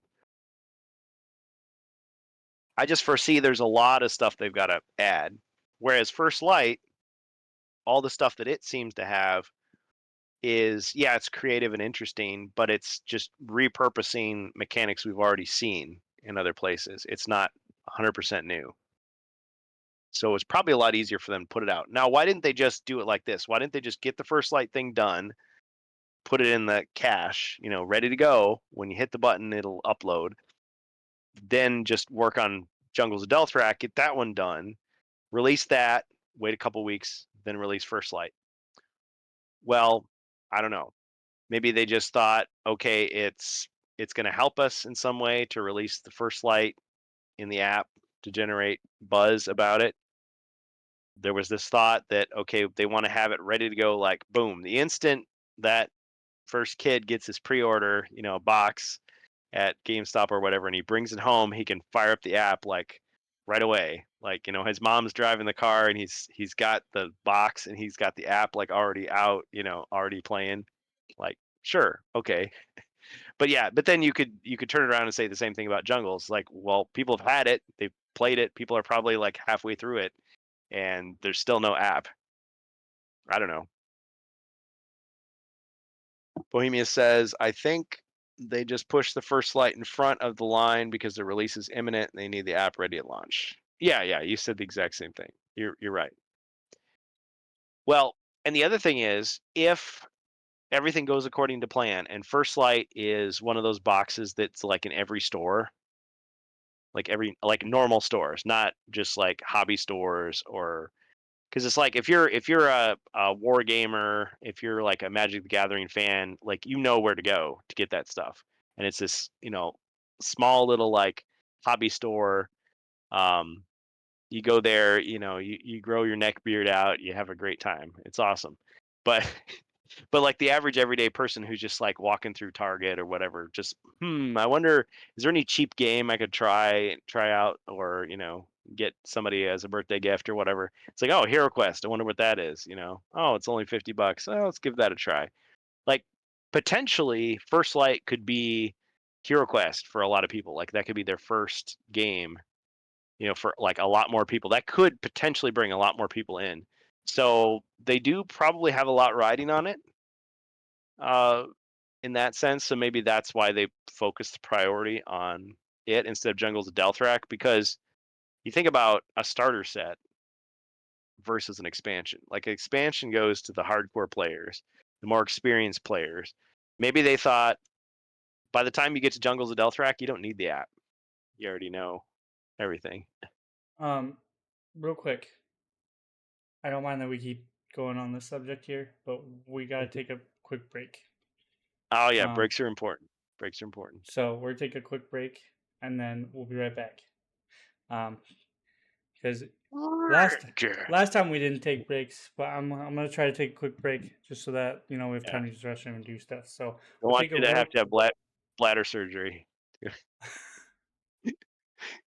No, we'll take a real quick break. We'll finalize this stuff, and then we'll finalize this topic or keep going. Like I said, it looks like everybody's like really getting into this.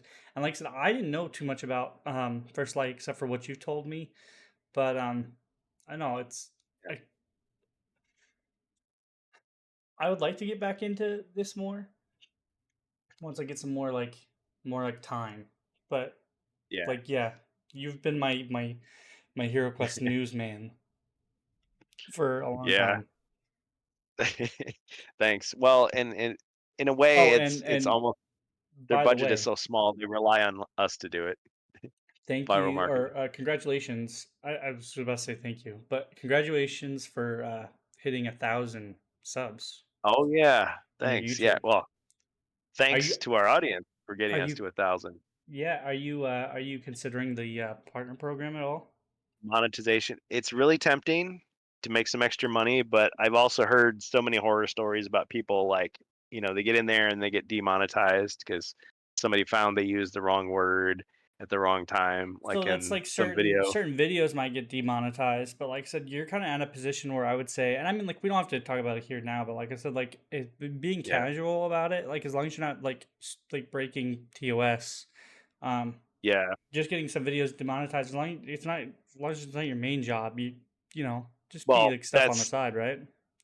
that's the thing. Yeah, it's, for me, it's still a hobby, and yeah, it's not going to be like I can't afford, groceries if they demonetize some video because There you some go. idiot like decided, well, more than likely, it's either some bot is just randomly scanning videos and it finds something, and it's just like false positive, but then you got to wait like 2 weeks for them to figure out that it's not, or you get somebody who's like jealous or just doesn't like you for whatever reason and just gives you a false flag. So then you got to fight that and go back. Like drama. Anyway, So don't become too popular that can happen. Yeah, well, thank you. Yeah, it took a long, long time, but I'm glad that it was an organic thing because really I could like this whole time I could have been like buying ads to promote myself on other people's videos to grow faster, but I just well, one, I'm cheap, so I didn't want to do that. I'd rather spend the money on other stuff, and two, I was just like, no, I'd rather it grow organically and see how big it can get. right on. So, Well, yeah, anyway, real quick, we'll be right back. Don't go away, guys. There'll be more. BR. Sorry about the long wait, everybody. All right. So, as you were saying, Yeah, vote with your wallet. yeah, indeed. No, like for real. That's a true statement. Um, I don't have, like I said, I don't have much of a true opinion on First Light because I haven't really had any like true like actual research besides the stuff that I've seen um with you, right? So, Well, and I gotta say, what a trooper you are because when you jumped into Hero Quest for the first time, we were throwing like the most unfair, like meat grinder of a quest at you for your first experience. oh, with the So Frozen if you, Horror, yeah, so if you can make it through that, you're probably gonna be fine. Like, and I still have those I haven't. simulclass like brought up, so Yeah. I Yep. I will safely brag that I am the strangest bus or strangest bus the Right. barbarian Yep. still remains undefeated Yep. after his I mean I was defeated a couple times but like I still survived the frozen horror before I left. Yep. You can So slice whoever them. You took can dice over them. my The bus man character keeps on coming. got an overpowered barbarian because I if I remember right I had gear and like Gear coming out your rear. yeah Yeah. I was pretty prepped and I had Yep. gold to spend on all the grog in the world. Yeah. Well, Ribby's barbarian is pretty funny too because he's got like multiple copies of each sword. It's like, what are you doing? You He's building a the Iron collector. Throne? Yeah, he's a Yeah. collector, He is He takes the yeah, swords of his enemies and collects them. that's right. Well, and I should say shout out to Ribby on Bourbon and Board Games on YouTube because we're talking about Orktober. He's playing Orc Quest once again. Ooh. I need to check Um, him out. Is he against he's is himself. he doing stuff on Twitch? He's doing stuff on Twitch? I don't know. I guess I've only known him to do stuff on YouTube, but if he's branched Oh, out to okay. Twitch, I haven't seen it. I need to check him out. We need to give him a little shout out. Yeah, check out Rivy, Bourbon and Board Games. Yep. Um, He likes his bourbon and he likes his board games. And he's got I mean, he showed me the ropes on Orc Quest. I mean, we only played like 2 sessions together, but I had a great time. And I yeah, learned way more about the game than I ever knew. And it's a lot of these guys, it's like you've got a game you like, you can run a game, but if you don't have players, not the same. Now OrcQuest is a type of game where a lot of the stuff is automated, so there isn't a GM character. It's not like HeroQuest where Zargon has to like decide where the monsters go. It's just like, oh, you get this certain character gets generated, right. boom, this is the instructions, and so it can be a fully cooperative game. There's no app for it; you just play it, and that's Okay. kind of a cool way to do it. But yeah, it's like he's playing against the computer, so to speak. He's playing against the box. He's playing against the cardboard. So yeah, you can watch him do it.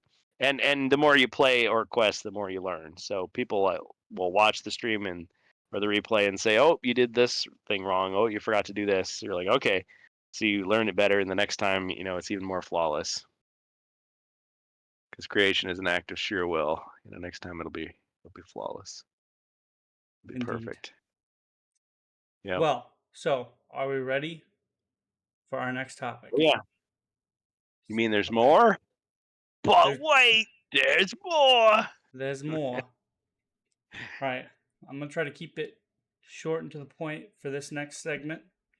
We're Ready? gonna be moving on to some stuff to do with, because we always sometimes talk about game preservation, or just preservation in general.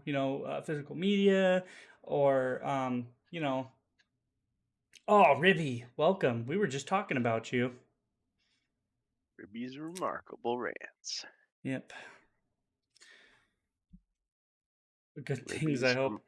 I don't know. Depends on how you view it. But yeah, but we give you a little shout out, BG3. Oh man, that's great. Me and you need to hook up with that game because I need to get back into that.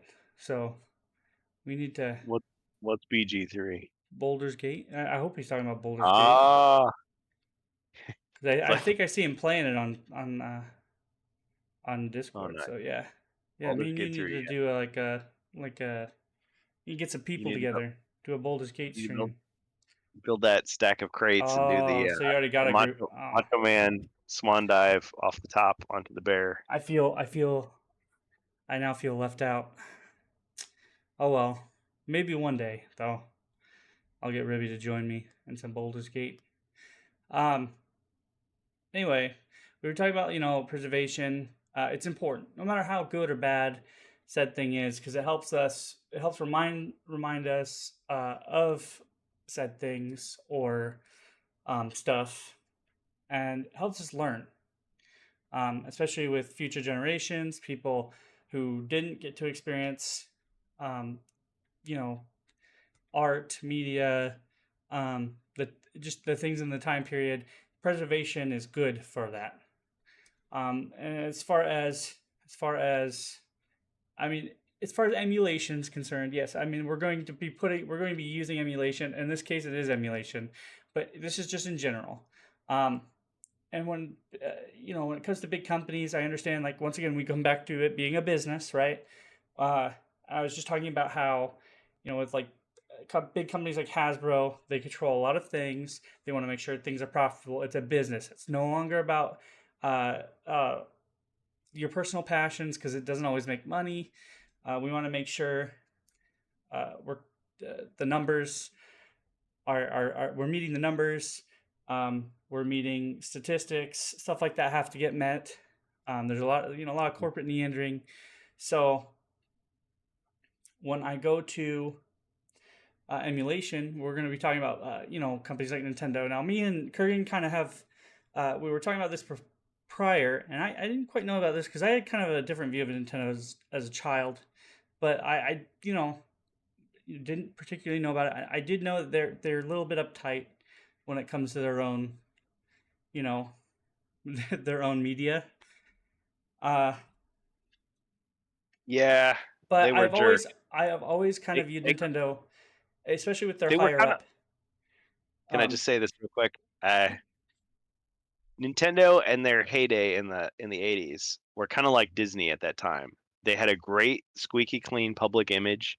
They put out great content, but they were ruthless. Absolutely so ruthless. as far as ruthless goes, though, we also lived in a land in the 80s and 90s where things were still available to you. Hmm. And then with the rise of the internet and stuff, things kind of changed, because then it became much more available. Things became much more. There were a lot more options for people, um, and people can decipher that however they want. Whether they called people my generation, pirates, or whatever. Uh, the big thing is Nintendo's always kind of been scrupulous with how they've managed things. If you look at the the background to the Nintendo GameCube, um, to me, I had fond memories of the GameCube, even though I didn't particularly own one when they came out. I played it a lot, like not when it first came out. I bought one as the sale declined. The reason they got cheaper as the years went by is not just because they got older. It was also because there was, if you kind of look into it, the sales were getting to be so bad. They actually had to halt production at one point in time. I believe it was in '02 or '03. They had to halt production of the GameCube because there was such a backlog of them. Wow. Um, yeah, but they held great games. It's just they weren't competing in the market, and they released a lot later. They were supposed to, Nintendo was supposed to have their console release with the PlayStation 2, and when the PlayStation 2 was at the height, and when it released with like really good games, like Final Fantasy X and stuff like that, we had the GameCube didn't release till a year later, and even then, a lot of its main software, like the main games that were supposed to release with it, like Metroid, like Metroid Prime, Wind Waker, stuff like that, those games just weren't ready yet. So they pretty much almost had to wait another year. So we're talking about the game console released in '01. We didn't have good games, like good prime games till '02. But like I said, you had games that were releasing like Rebel Strike, or at this point I think it was Rogue Leader. And you had Melee, Smash Bros. Melee, stuff like that. But the half the reason is that there were a lot of corporate execs who once again went by the numbers, and how like especially the old school Japanese executives for Nintendo who wanted to release the console in purple. And back then, color was a thing. It not so much now, but like the um, iMac. Yeah, you yeah, got and or the Game Boy. It's like in 5 different colors, they personalized. also they also I believe it was um, was their CEO who really pushed the console to have a handle on the back, and that was one of their main selling points. They had celebrities Like holding it, Xbox. and Oh yeah. um, stuff like that. So I mean, but they also, to kind of protect themselves from losing so much money, they cheapened up on the hardware. They cheapened up on a lot of things, and they didn't go with the mainstream, which was DVD, which like with the Xbox and the PS2, those things could be, they could play music, they could watch movies, they could hold a lot more disc, or they could hold a lot more space for like bigger games. Your DVD media back then could hold up like to 4.82 gigabytes. The media that they switched to, their proprietary discs were like, I think, according to a couple sources, were a shitload smaller. Like 1.7 gigs was their disk capacity. So, yeah, and they did want to be portable, but like another reason for their discs, and this is the point I'm getting to, is the GameCube was wanting to be different because of the fact that Nintendo was very strict on piracy. They were very afraid of the fact that like they thought like DVD media was going to be a fad. They weren't very sold on moving from cartridge to disc. So when they did that, they moved to their own proprietary stuff, and Does they were anybody trying remember to. sorry, not to derail you there again, but the DECSS scandal? Remember that guy where he broke the protection for DVDs and they tried to throw the book at him? I should look up when that was, because I that mean, was a big, I was about to say yeah. there was a lot of stuff around that time, Companies and were super afraid that people were just going to copy everything and they weren't going to but make any money. to kind of simplify here, Nintendo's kind of always been strict on piracy, and Hmm. fine, whatever, but they take things a little bit too far because I mean, at the end of the day, I don't really think that um, depending on how you do it, right, on how you handle your business, there's always going to be pirates, but it doesn't particularly hurt your sales numbers unless you're like dying to meet that profit margin. Um, there was a moral dilemma about like 5 years ago, like before COVID, on like whether or not piracy could hurt your sales numbers for movies or video games, and like they asked that same question about almost 20 years ago. They even had like commercials about it, and the only thing about that was because we had a really big rise in pirated media, and that was like for music, video games, TV, not TV, yeah, even TV, like cable and stuff. And they took action. A lot of companies took action. They did a small action that helped prevent it. And then, but you still had your people who knew their way around a computer or knew their way around certain things to do that. And you're always going to have those people.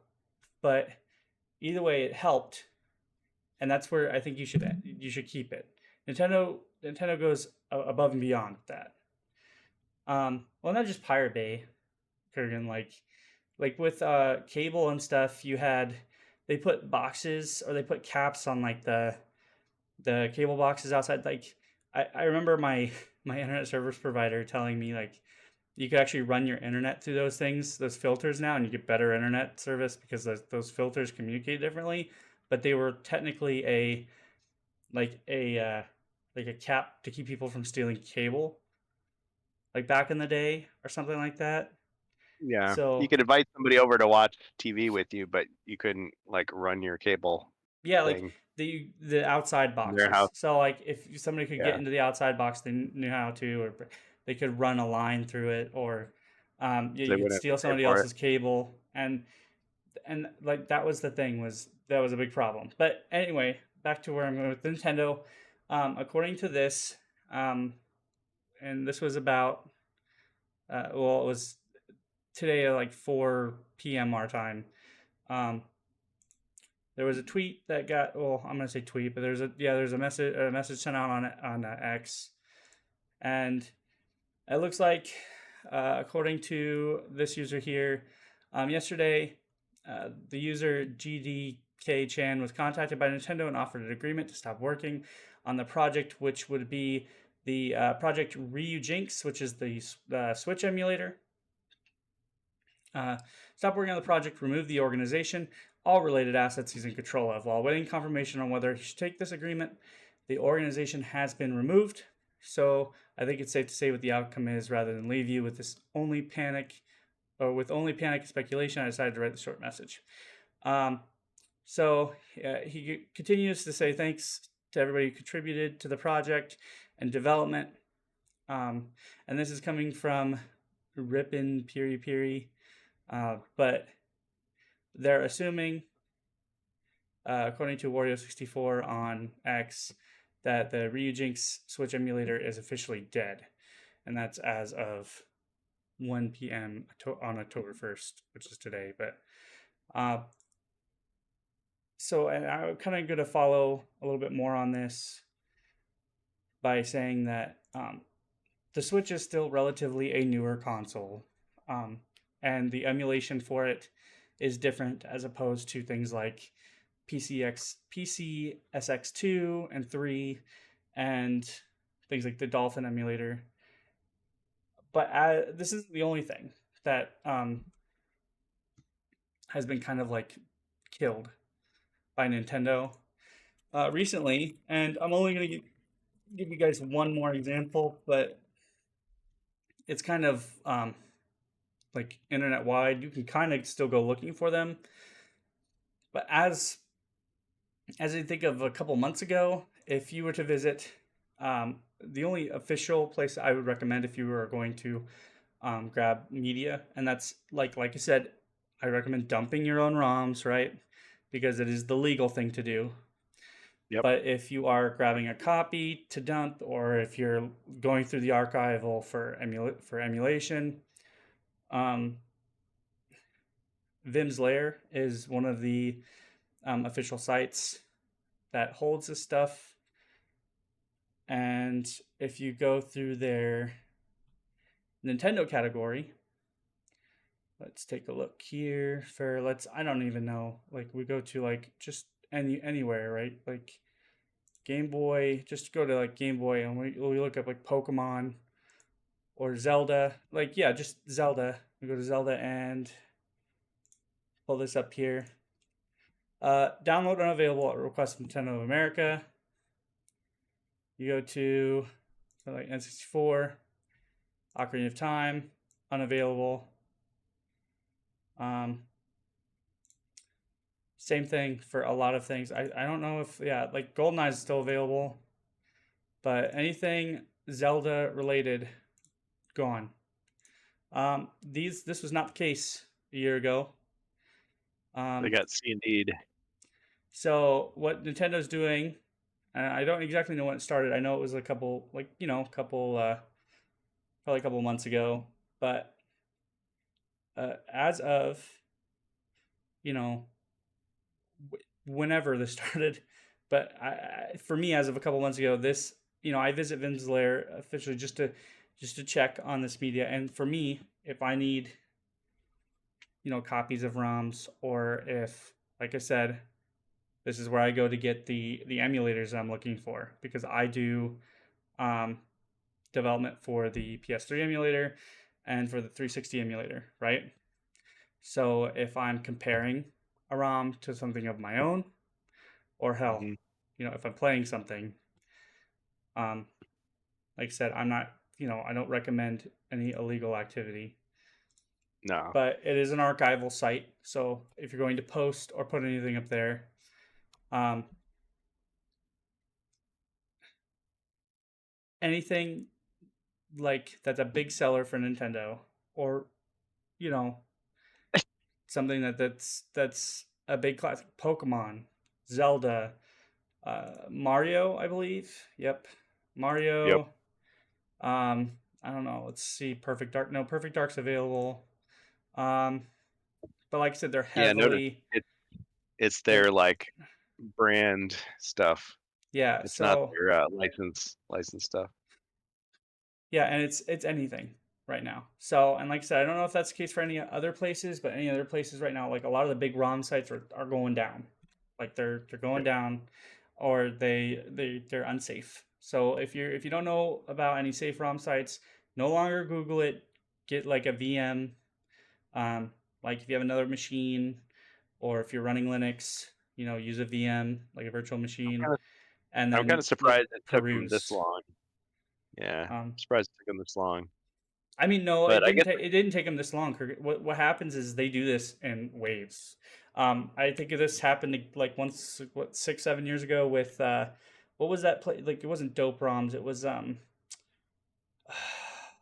there was that main ROM site. I can't remember what it was called before.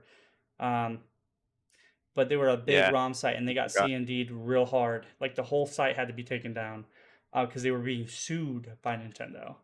So they dropped, instead of just like taking down the Nintendo stuff, they just took their whole site down. Um, yeah. and like I said, this was an active, like Nintendo started like threatening to sue people, and like actually taking action. I just dropped my ring, but sorry, I was like messing with my finger. Give me one second.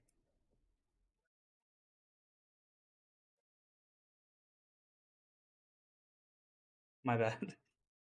But yeah, like they started messing with people, and they were taking some serious action, and then like I said, people like me, or big streamers were like saying, "Hey, look, archival is an important thing," and I still stand for it. Um, maybe it was, yeah, ROM Universe. Well, I don't know, but didn't like they have? Well, but Nintendo had their own virtual console that they were selling games on, but then they for what? discontinued that For the service.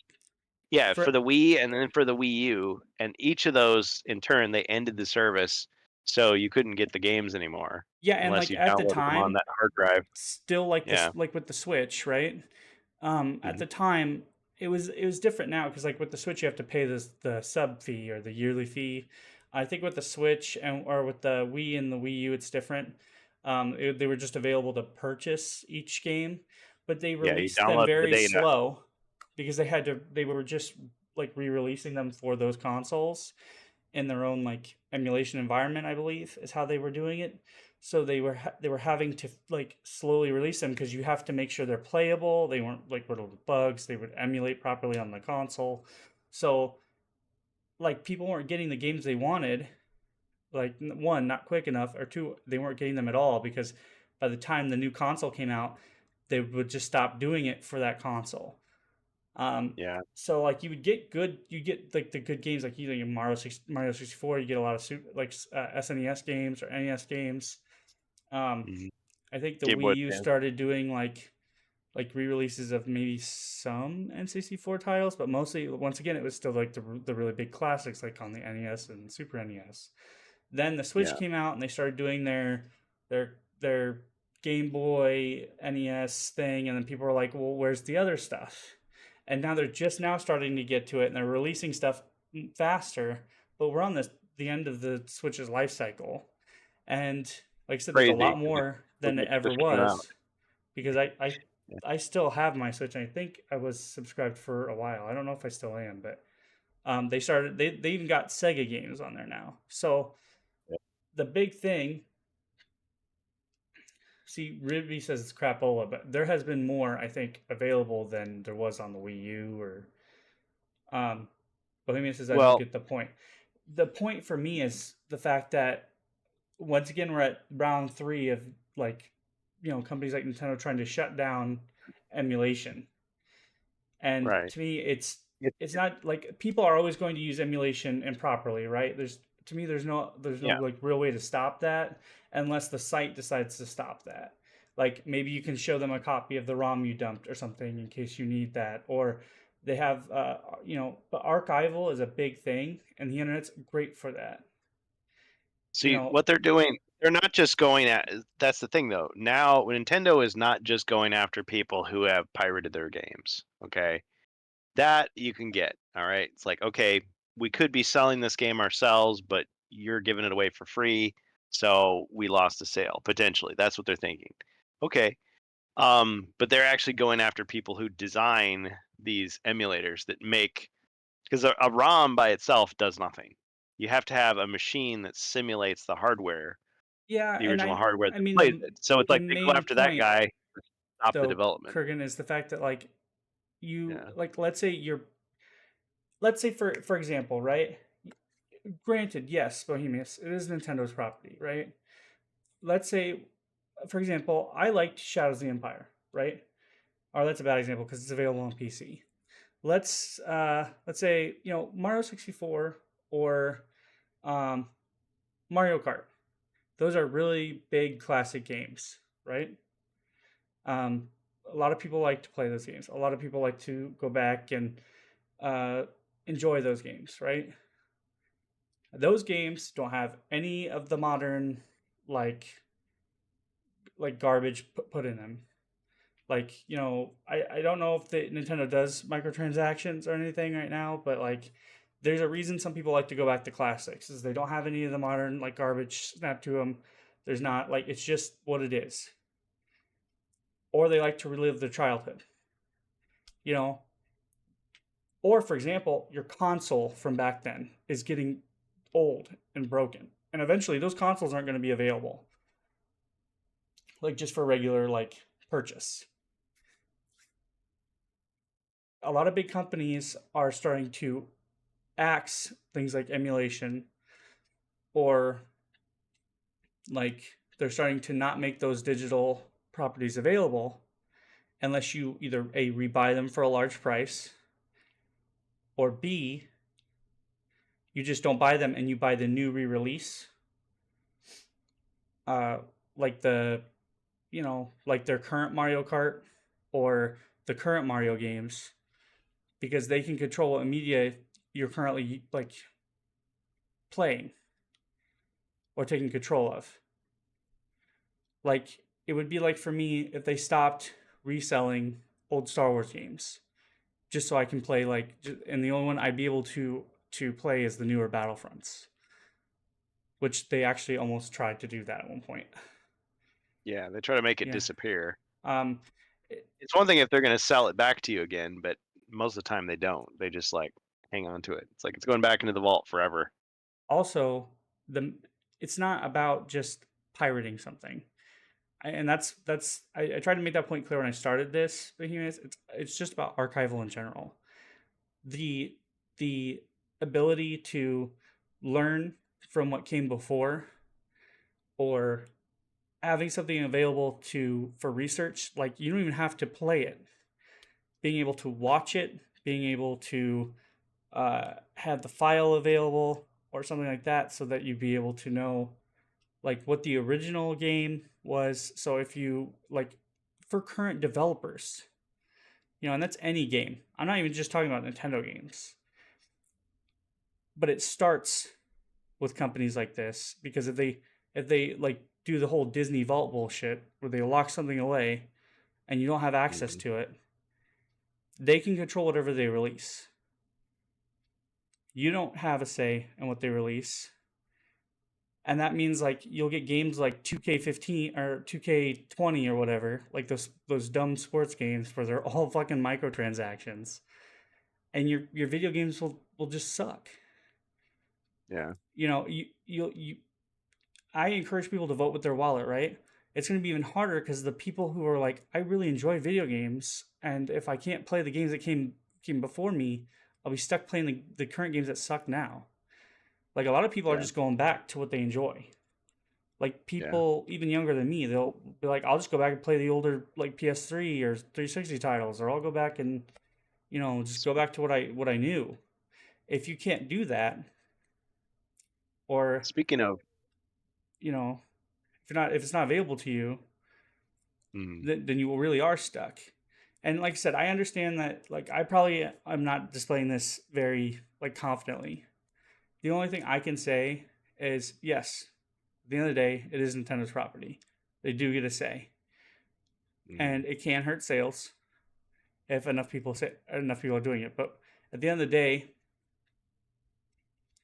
um, what does that say to the company if people are not playing or looking at your newer product? That's what I'm saying. they If want your old Yeah, they, stuff, they want your old and stuff. you're like, no, you can't have it. Yeah. Yeah, if I owned a licensed Well, copy, but what happens? Your discs don't last forever. Not even your cartridges last forever. Your system doesn't yeah. last forever.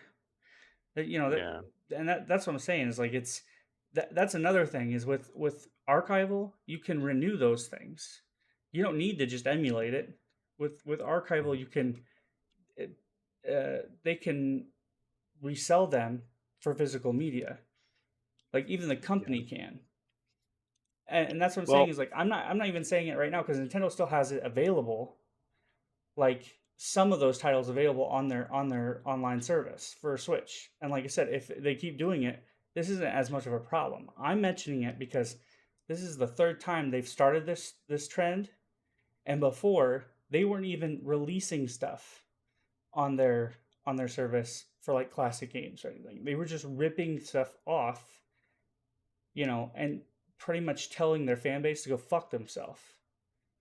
Like yeah. people who wanted to play the 64 again and didn't have one. And like I said, an N64 nowadays, I don't even fucking know how much they are. I can look them up, but like I'm I'm pretty gonna sure guess. classic consoles now are like twice, if not triple, as much as when I used to try to collect them.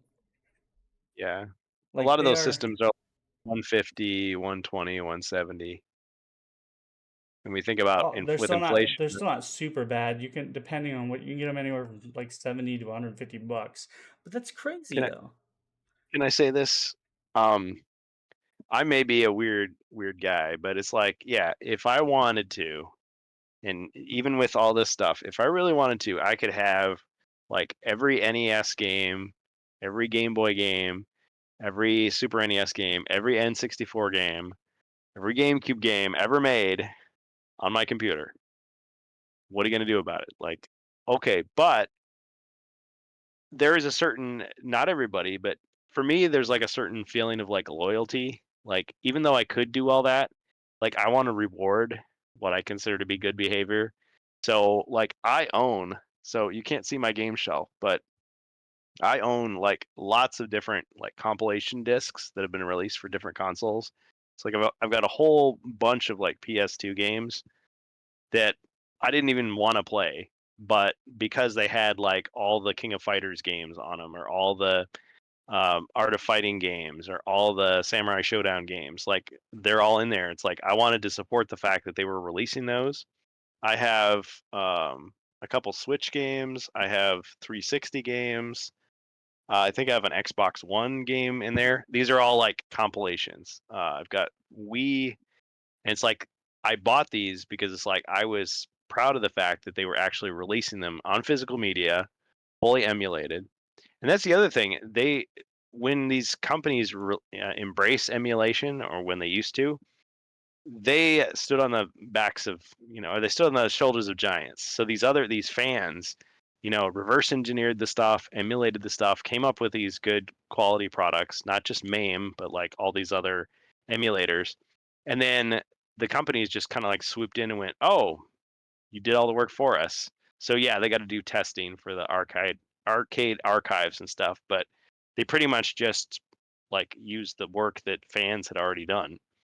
So if the fans hadn't done all that work, would the companies have thought to invest all this money to like develop, their own emulator? Something I wanted to say earlier, there were there have been some examples of emulators that have actually gotten shut down due to, legal action, because there's this phenomena where some of these emulators don't work unless you have like a dump of the BIOS ROM of the original console, and those usually contain proprietary code. And so because of that, like Sony could like shut down an emulator if you bundled the the BIOS ROM. And so it's like so you'd go online and you find the emulator, but it doesn't include the BIOS ROM. It's like you got to dump that yourself. Yeah. So then they can't do anything about it because it contains no code that belongs to anyone but the person who developed it. Yes, it has the side effect of being able to play a ROM that you like downloaded somewhere else and put it there. But yeah, I liked it better when the companies were, seeing the fact that people wanted this stuff. They wanted to be able to play these old games again, like on modern hardware if they wanted. Um, and just going along with it rather than just being like, "Oh yeah, you can't have it." I mean, yes, it's like if you could paint a painting and you could say, "Okay, here it is. I'm going to put it on display. Everybody loves it. You can buy tickets to see it." And it's like, you know what? I've decided I'm just going to like burn it and destroy it. No one gets to see it. It's my property. I can do that. It makes me a dick for doing that. But it's I like, mean, yeah, to kind of like, to kind of piggyback off that and maybe rephrase a little bit. Another yeah, big, like I nothing said, will I help. think my point has been kind of leaning towards like, people being able to use the product without paying for it. Like I said, the way Switch was going prior, like Nintendo was going prior with their classics, the way they're releasing them for their subscription fee, I don't really technically mind that. That is good. But the big thing is there are a lot of things right now, like GameCube games aren't available yet, I don't think. There are a lot of uh, classics that are like still being worked on that aren't technically available yet, and um, like a lot of there's a lot of developers and a lot of game companies that aren't around anymore, or that have either been moved on so much that it's not the same, pretty much not the same company like Rare.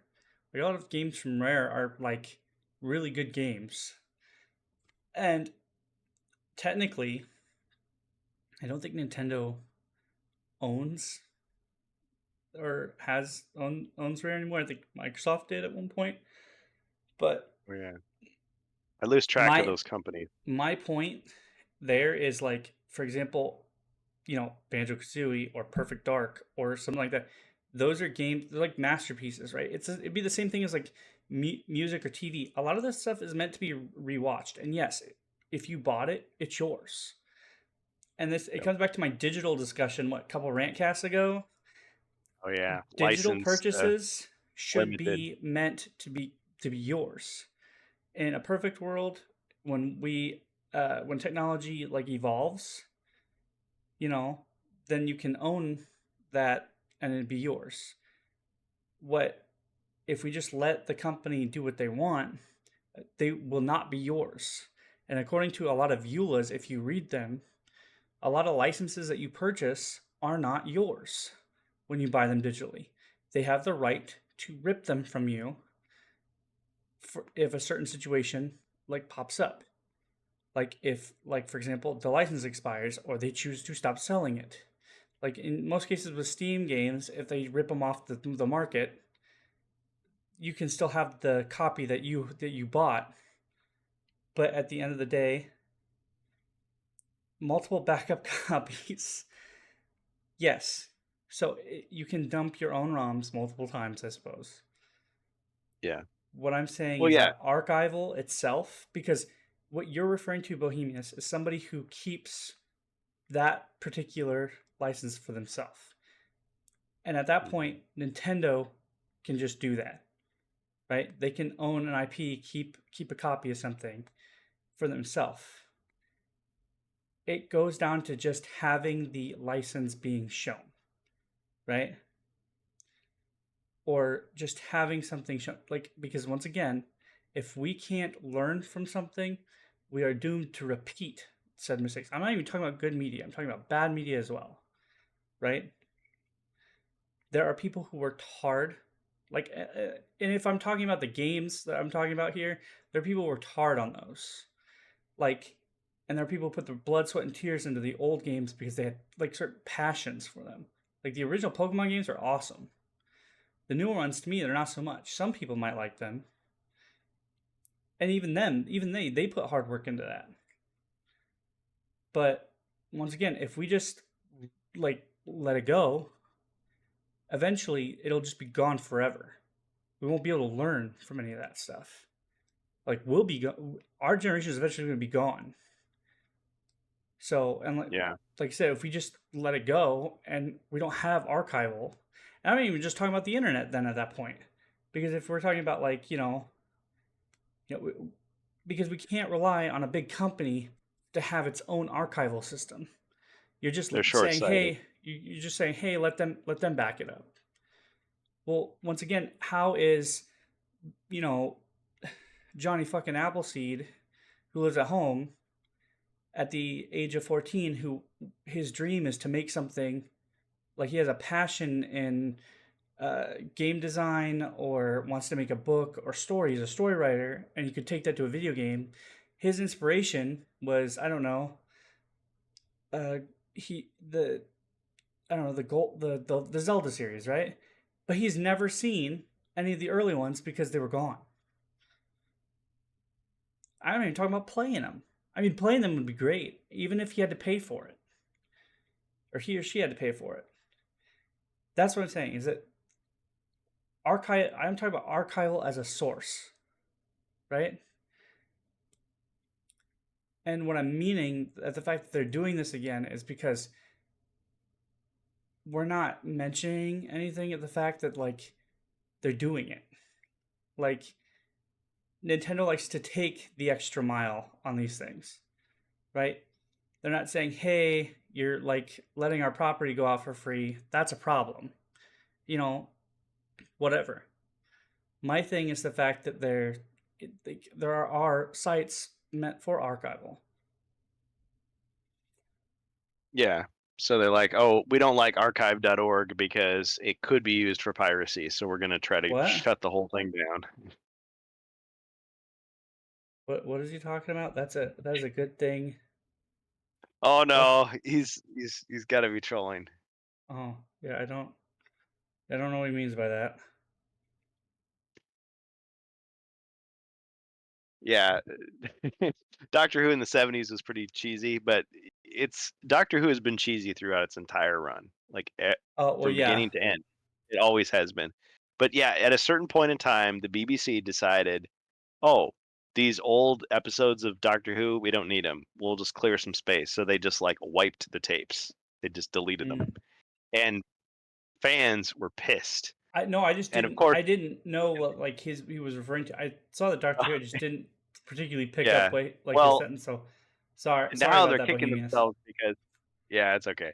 Now they're kicking themselves because they were releasing all that stuff on DVD for fans, and they're like, "Shoot, we've got this big gap now in the continuity." Now it's funny because people like they had I don't forget what they're called, but like when you're recording a TV show, like people will just take like home movies of the set and everything, like while it's going on, and it's like it's not as good quality, but they've used AI and stuff to like recover some of those episodes based on that.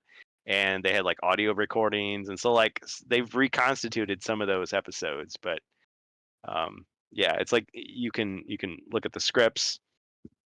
So anyway, film preservation, music preservation, and video game Yeah, preservation. that's what I'm talking about. Is the fact that we've kind of as a in this day and age, we've moved a lot towards digital and even towards um, like uh, using media from other sources, which is fine.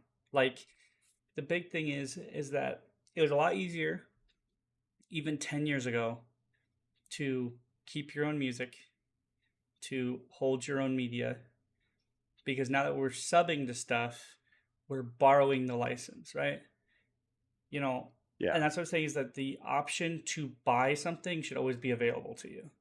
Like I have Spotify, right? I buy that gives me access to music all over the place. However, there's certain music that I have now that sometimes gets removed because of the license isn't available here anymore. Yep. So if you have a favorite song or something that just if a music group has a dispute with another music group and they both own the license, sorry, fuck you. They can't come to an agreement. You lose like 12 songs. And then you're wondering why, like, because it happened to me all the time. It'll pop up for a minute and then it'll skip. And I'm like, what the hell? But it turns out that it's not available anymore. So, Oh man. and that's what I'm saying is like, it's the same thing with streaming services. Like Netflix, like, that's why they always do that ExpressVPN garbage, is the fact that, like, certain things are not available in our country, but you can go watch them in Canada or in the UK or whatever. Like, and that's what I'm saying is like back when we first started doing streaming, like when Yep. a lot of this stuff was available, not everything, but a Yeah. lot. And it Oh wasn't yeah. because of the licenses; it was because we were acquisitioning everything and we were starting to bring stuff onto Netflix. Then, like 4 years later, we were starting to branch off and stuff. Nobody really wanted to fight Yeah. for it, and that's what I'm saying is like I don't mind that we'd have to pay if we wanted to use the license again. I'm talking about it still being available, right? Yeah. A lot of people like Hitchcock movies. A lot of people like Hmm. um Casablanca. Like a lot of those big movies that like helped influence movies into the later generations, and then more on today we don't use those inspirations much anymore, or we just remake and reuse, and like it's what's making a lot of the garbage of today. Yeah. If we stop having a lot of the classic movies available to us or making them extremely hard to find, nobody like nobody who's able to grab them when they're younger or they're in their prime, and that's the time when you start building a career or you start knowing what you want to do in life, right? You start finding your talents. Those people don't grab those inspirations. It's half the reason we like a lot of classic movies, or why we have inspirations from certain classic movies or media, is because that's what we usually grew up with. And that was our, like, it could be an inspiration, it could be something we use for talent, so on and so forth. Books, movies, music, video games, whatever you're interested in too. Like I said, what I'm talking about now is reference to video games because it's Nintendo. And like I said, Nintendo tends to get really nasty when it comes to it. So Yeah. I like I said, I agree with you in some point, Bohemius, but where I stand on is the fact that, like, when you're handed a piece of physical media, when you buy it, yes, it's up to you to keep it in good condition. You cannot back that up most of the time, because most of the time they keep you from doing that. Back in the day when you bought a DVD, like like the last time I bought a DVD, it had copyright protection on it and stuff that you couldn't Yep. just burn it. That was like earlier, like when the Hmm. people started ripping that stuff. Yeah. Same thing for video games and all that other Yeah. They garbage. So they there's sold a they sold ROM copiers that you could plug your yeah. cartridges into, and Nintendo every time they tried to either sue them out of existence, block them from getting coming into the country, or like changing the shape of the cartridge so that it Do you wouldn't know fit. how All that hard stuff. it is to dump a PS3 game, or to make an Xbox 360 ISO, or not even ISO, but like a ROM file? They are extremely hard, and they take certain tools because, like, of the protection and stuff that they used for stuff like that. you know, Wasn't there? they've been made more Did, easy. They've been made easier now, but like did someone just break the encryption for Xbox One? Did I hear that? I don't know. And even if we did start emulating, because I think there are people who claim to have those emulators available now. I can't imagine they would be good because, like I said, PS3 and 360 just like as of what 8 years ago started becoming like a thing. But like I said, it's not like with like SNES, NES, and Yep, things like that is right. N64 and PS2. The more later we start getting, the harder they become because one, you have to have a machine that'll handle the pretty much the system back end, but the game as well, and um, then we start making emulators that can add improvements or work with certain like game engines on top of your hardware because you're running hardware that's translating the system and what the system's hardware is supposed to run. So, Hmm. um, yeah, so like 8 years for 360 and PS3 time is not even close to what 8 years in N64 and PS2 time was. I mean, like what PC SX2 is almost, I think it is now officially 2 decades old. Yeah. I think, Wow. or a decade old. It's about as old as the system is, as the PS2 was now. So Yeah. almost. So they were bragging about it on the site, and like I said, now they've added like different features to the emulator now because they've pretty much almost perfected the emulation. But like you're now moving into like the next generation up from that still needs to be worked on, and that's what I'm saying is it's Yeah. one of those things where you're Well, gonna have a hard time. And Dolphin is still working on certain games because each game was like done differently, very differently. So mhm. last time I tried to do Rebel Strike, um, it was horribly done. It still had a lot of work. You had to like do particular settings on it, and that was like back in 2022. So, but like I Yeah, said, it's easy for me because like some of my favorite games outside of like the Jedi Knight series are the arcade games from the 80s, and man, those look amazing now. Like it's so accurate, it's almost too accurate. But yeah, if every new generation, yeah, you get all those technology. Oh, one thing I should say about some of those video game compilations I have, the ones for the consoles are perfect. Now, once those consoles break down, you got to emulate the console to emulate the games. But some of the like the emulated game compilations that were sold, again, completely legal. The companies get paid and all that. Some of those compilations had really nasty copy protection on them, such that they don't work anymore because you had to like log into a server that would like make sure that your copy was legit yeah, before you could do it. And I'm trying to think of all the different ones, but one of them was like Secure You ROM was one. I can't remember what the other one was, but there was one of them that was like it was really like it created a security vulnerability on your computer to even use it. So it was like really bad. So it's like, okay, so that's the disc that I have on the shelf and I don't actually play it. I just own it to is say, Flappy hey, Bird look, even playable, Bohemius? Because that's what I'm I saying is like played. I, I thought it Yeah. was like not available anywhere. Sorry, Kurgan. So I'm like, that's okay. I guess I'm doing the NECA uh, action figure thing. I buy the compilation disc and I throw it on the shelf and then I play the ROMs on an emulator on a PC that was made by fans. So I figure I did justice to the company, but I played the better version so, and here's another big in beta. reason. Behemoths, I'm gonna tell you, and like you may not completely get it here, but I'm gonna show you something. And Kurgan has seen this, and I've streamed this before. They actually just made an update about on it, Kurgan, not too long ago. But Oh yeah. so this is Xenia. It's a black screen for a reason. But Yep. I'm going to load up Battlefront 3, which Oh is man. um, a game that you I can't get a hold of ever because I it was wish never this fully released, and that amazing. was due to Free Oh Radical yeah. canceling the game. So this There's is a a alpha that the community is working on. So, oh god, that's loud. there's a Minecraft game, arcade game. It's a dungeon crawler and it looks awesome. I I want don't know how to turn the sound down. I don't know if I can turn the sound down. Audio Jungle. Yep.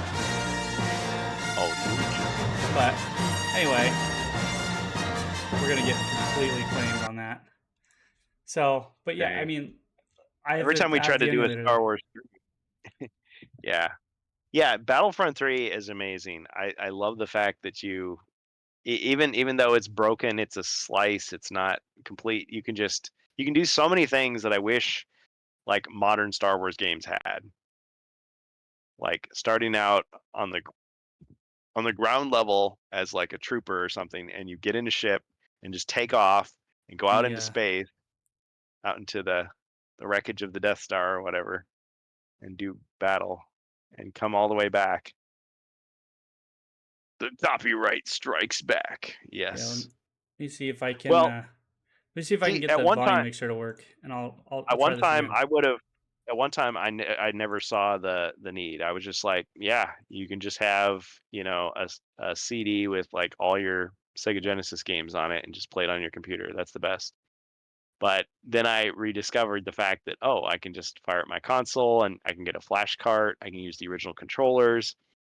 And then it's like, yeah, you go over to a friend's house, you can have all your games in one instead of having, suitcases full of games, although that's pretty fun too. It just makes a big mess. And there's a lot of that stuff. I mean, they started selling those arcade one-ups a few years back. People collect those now. And it's like, yeah, but you run into issues where, yeah, some of those games don't have the original music because of disputes between those companies. So like Teenage Mutant Ninja Turtles, it has like different people like singing the turtle theme song. It's like, what? That's not right. And you could say, okay, that's just like 1% of the game. The rest of it, but that iconic opening is now ruined. It's ruined. Yeah, I think I got it. So you Make buy sure it, then you it's. hack it, and you put in the real music. I like how I have it set to 0, and the volume is still kind of there, but like I don't think anybody can hear it. Play it So loud. yeah, but this game is. I think this is the Oh man. modified version. So, but this is a So, game that nobody would have been able to experience, and people have been trying to get a hold of for like oh a yeah. super long time, right? And somebody So, like helped make this stable enough that you could play it on an emulator, or it has to be on an Xbox 360 development kit. Which how many yep, people do you know have a development kit? And that's what right. I'm saying. It's like it's one of those things where like the game doesn't work very well, but But like you could play it's some of like the finding instant a action. it's like finding a lost film or an unpublished book that never would have seen the light of day otherwise. There have been some other things like this. There was like the Dreamcast version, Sega Dreamcast version of Half-Life. That was never released, but it was leaked. One of the developers leaked it. So now you can download it, burn it, play it on your Dreamcast. And like I said, somebody got this working to where they removed the FPS or the FPS limiter, so it can run at 60 plus, like Yeah, frames a man. second. But like I said, you're gonna get this. But like I said, like Bohemians, you're saying like, hey, like like licensing rights. Nobody besides Disney owns the Star Wars IP. Like they don't own This was Free Radical pre-Disney. doesn't exist anymore. This was pre-Disney, yeah. And like I mean, but Disney still owns Star Wars. But that's what I'm saying. It's like nobody. And the only reason they would never do this is because it would take sales away from what they're working on now. Somebody tried to recreate something similar to this in a mod or in a fan game, and they were like, no, they shut them down. Like that's what Disney was doing before. What was it? That's what Disney was doing before Force Awakens. Was somebody tried to make a Rogue Yep. Squadron remake, and they had it under a different name, and they were like, nah, fuck you, we're not. You're getting C&D'd. Like they were taking down mods, and that's kind of what Nintendo was doing prior to this. Was they were taking down modifications, and that's what I'm saying. Is like I don't mind them saying, hey, look, you know, pirating and stuff. You can't do that. You need to like take this down. But that's what I'm saying is like if they're gonna do that, they need to start making their classics available. They should be making their classics available.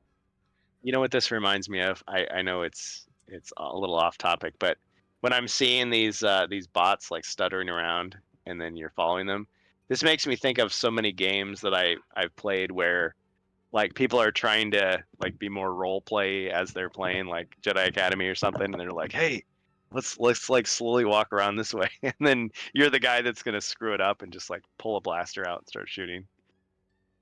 It's like, no, I'm the honorable Jedi. It's like, just get in there and fight. And this game was supposed to be released on 360 and PS3 if I remember right.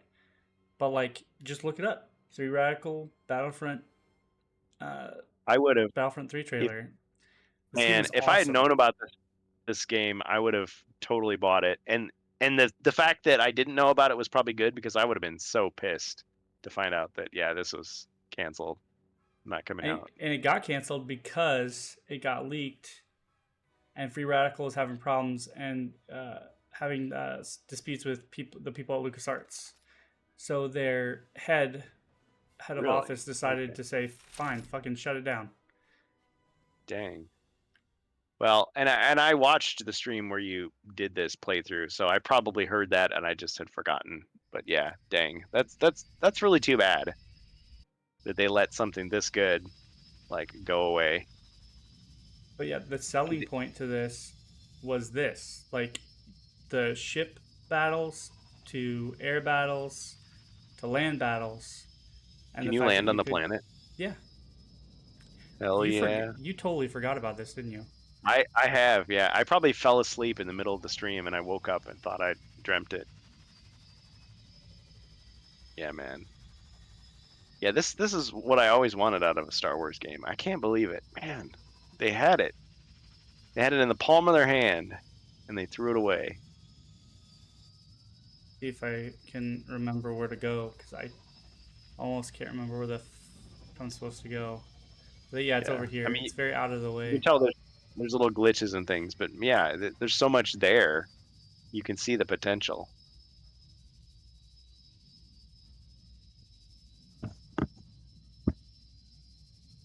I mean, when people say open world stuff, like this is more what I think of. Me, I could say I guess it's like, oh, the world isn't alive, but the feeling that you could just go anywhere. But yeah, so I'm not personally just talking about like um, I'm not just talking about just like regular media, like just keeping the old school media, but like the stuff that doesn't get released or mods, um, community driven stuff because mods help creators like um, Hmm. they help creators like kind of get inspired. Yeah, That's kind of the word Hero, I'm thinking about. They kind of help them become Hero Quest, you very know true. become actual professionals, people who are going to be doing Hmm. something like this for a living. And when we Yeah, that's how shut they stuff learn. like that down, we shut down like people's creativity. Yeah, it Is stifles that creativity.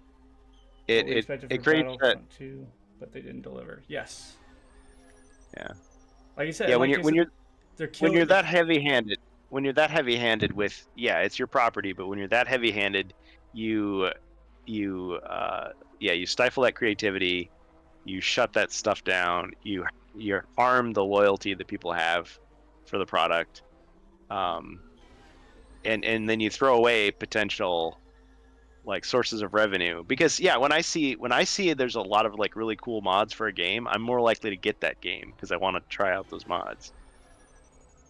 And back to like mentioning Hero Quest, like Jungles of Delthrak and First Light and um, Rise of the Dreadmoon probably would not exist if it weren't for the huge like development community within Hero Quest Yes. because they felt free to create that stuff, knowing that like people were trying all kinds of crazy new ideas, not just oh keeping it exactly the same, So, but not changing Humus anything. says yes, but why the creator don't use the concept and left behind the trademark?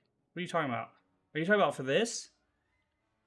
Because this is the build alpha of the game by Free Radical. The only thing that's different about it, because the guys that are working on it, I know like one of the people that's working on it, he's on Twitter, and he hasn't distributed anything like more than this.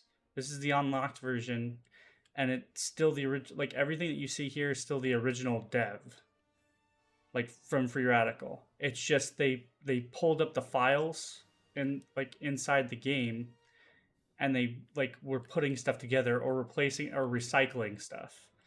So I don't know what you Is mean. this? Um, Let me ask. Maybe this will help. Is this Strange Bus? Is this similar to the Duke Nukem Forever 2001 project, or would you say this is different? it's actually less because I think the Duke Nukem Forever re-release was, I can't even remember if that was stuff that was restored because I think that's, or if it was just dug up. Too complicated to explain. What do you mean? Look, Bohemius man, we got time. I mean, I mean, I can kind of give you an answer based off what I think you're meaning, and that's, this is what you're seeing here is just the unfinished playable version of, like, if you were a developer for Free Radical and you were testing the alpha version of this game, this is what you would see. Um, Mm-hmm. if it was, if they were able to play test it, most of the time you'd be in like a dev environment, or you'd be like, you'd be in like a build environment. You wouldn't be playing it like this. They made it like a playable state. So Mm-hmm. yeah, so like uh, what they what it is it's, you can download this off an archival site, right? This was never distributed for sale. So unless you had like an Xbox development kit or you're using like Xenia, like that's the only way to play this game. And technically it's barely playable. This version that I have here is just modified for a better frame rate. And they made it much more stable. And they've recycled some assets, and I believe they've helped with AI. Um, so that some of the maps are like actually playable, so they don't like the AI doesn't like fudge around a lot. As far as the story mission that you just saw, like training mission stuff, everything's the same. So I don't think anything's like super different. But like my main example, Kurgan, was I was gonna pull up like something like Forza Horizon, which does not work unless it's on a different version of Xenia. But Oh, it like pulls up like with invisible textures, and it gets really bad.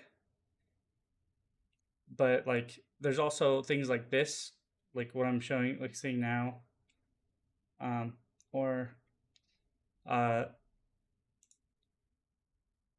I might be Starfield. misunderstanding what he's Um, saying, but Starfield has a mod now called, like I said, Star Wars Genesis, which I'll probably be streaming a little bit later on.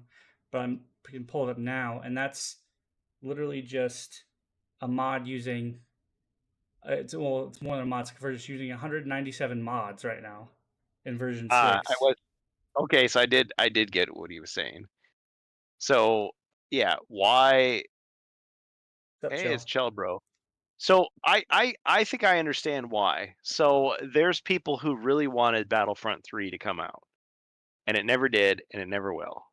So in a sense, they're kind of recovering a little bit of that dream by Well, that taking, Battlefront won't come out yeah, anymore. by taking that version, just like the people who are working on the Duke Nukem Forever 2001 thing.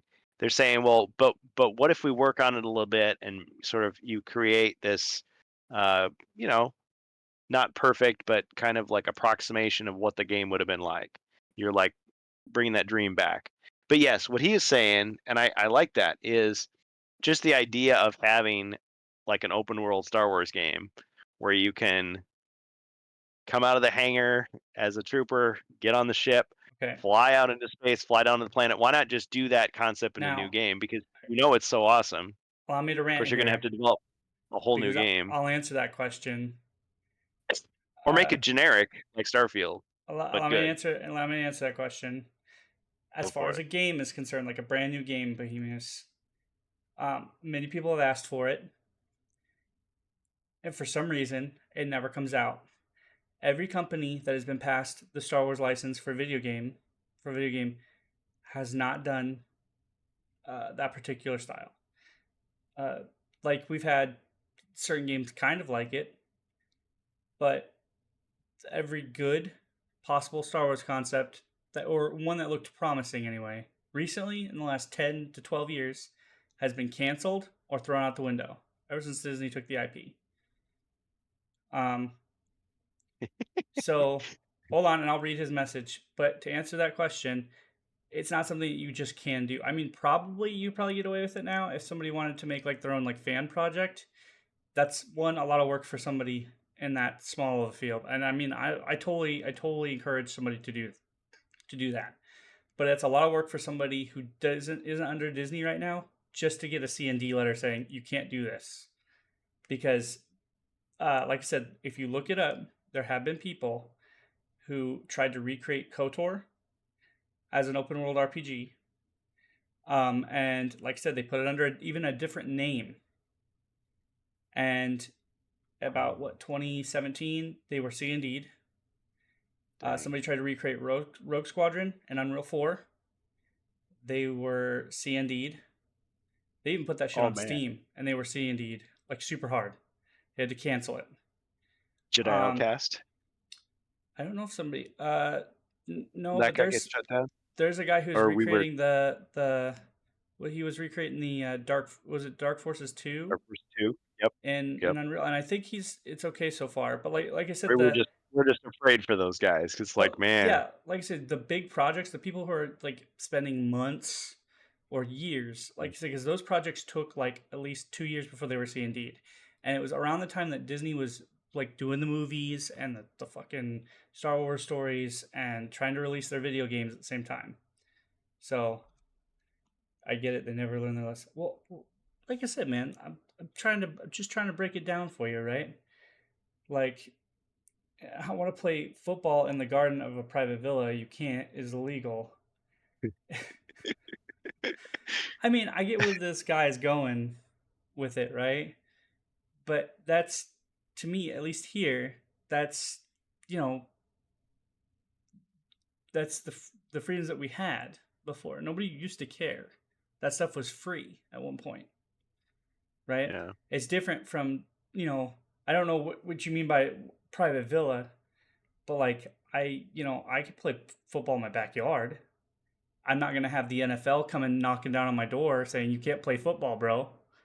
You got to either watch it on TV or try to play in the pros or college. I mean, I guess football to you is soccer. I once again, I'm trying to debate really fast, but like I said, you're making a good point, Bohemius.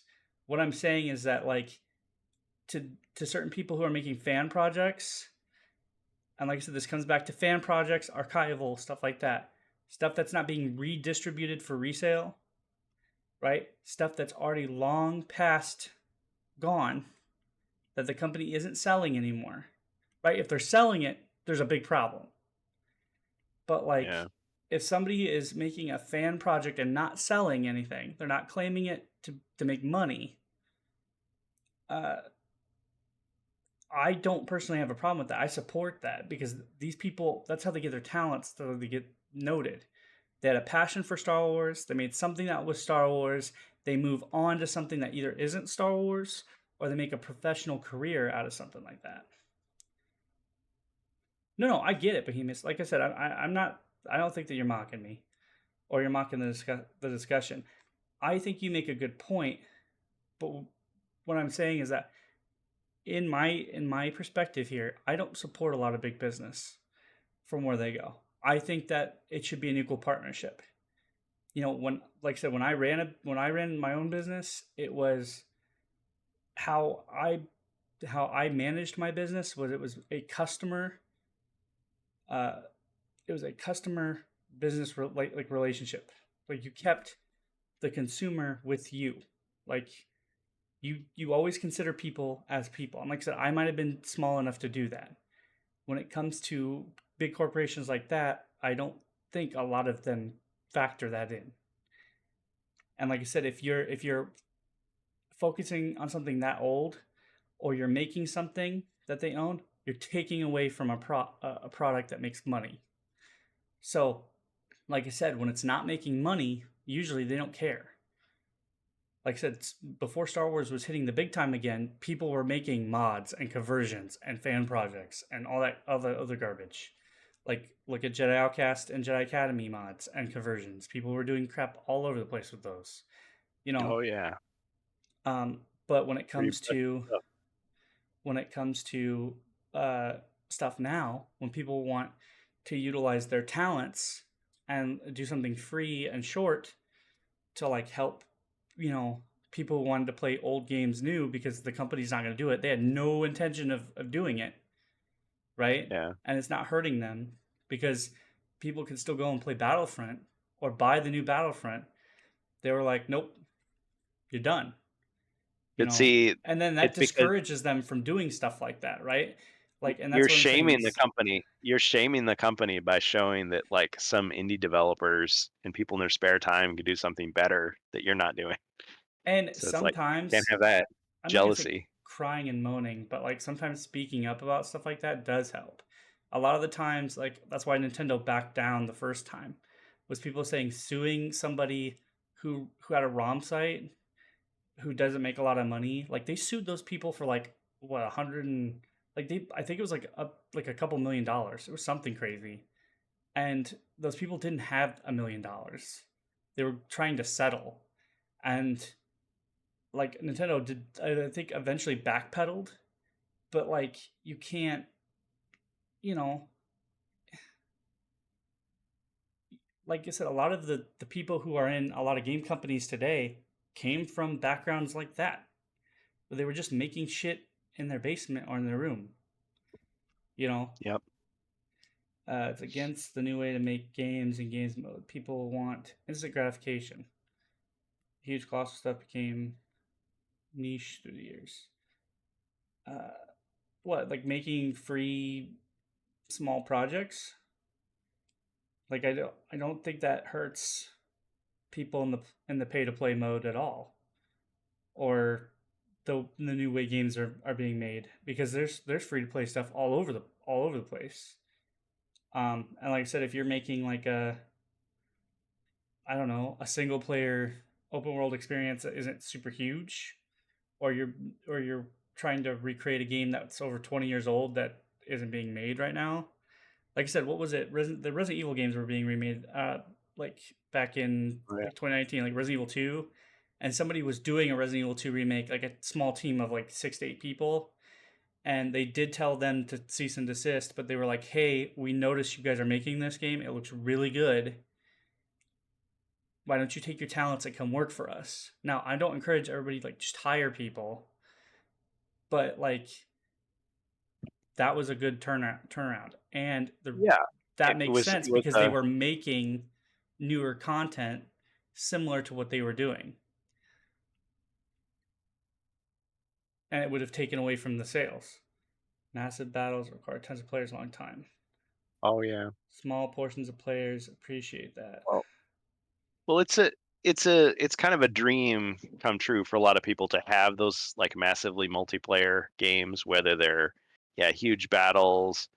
I mean, when I was playing Dark Forces 2 Jedi Knight, I was excited to have like four people like in So, a are you running saying around. the large battle concept is outdated? Like it's not a thing anymore? I I, I think a lot of people still do it. Yeah, I It's mean might like be that's a it, big thing in the FPS space still. Like I think what was it Fortnite does that. Um, Call of Duty still does that. yeah. 64 player like battle, or is it like 64 player? At least 64 is the minimum for a lot of players. But I mean, I don't know if you're talking about like massive, like huge scale battles. Yeah, like that's not something that's usually pretty favored. But like, and Is I it am with sustainable? you. Because Single those player games become experiences are less niche. popular. They're kind of niche, but and that's a whole nother Or rant cast in itself, oh behemoths. yeah, it is.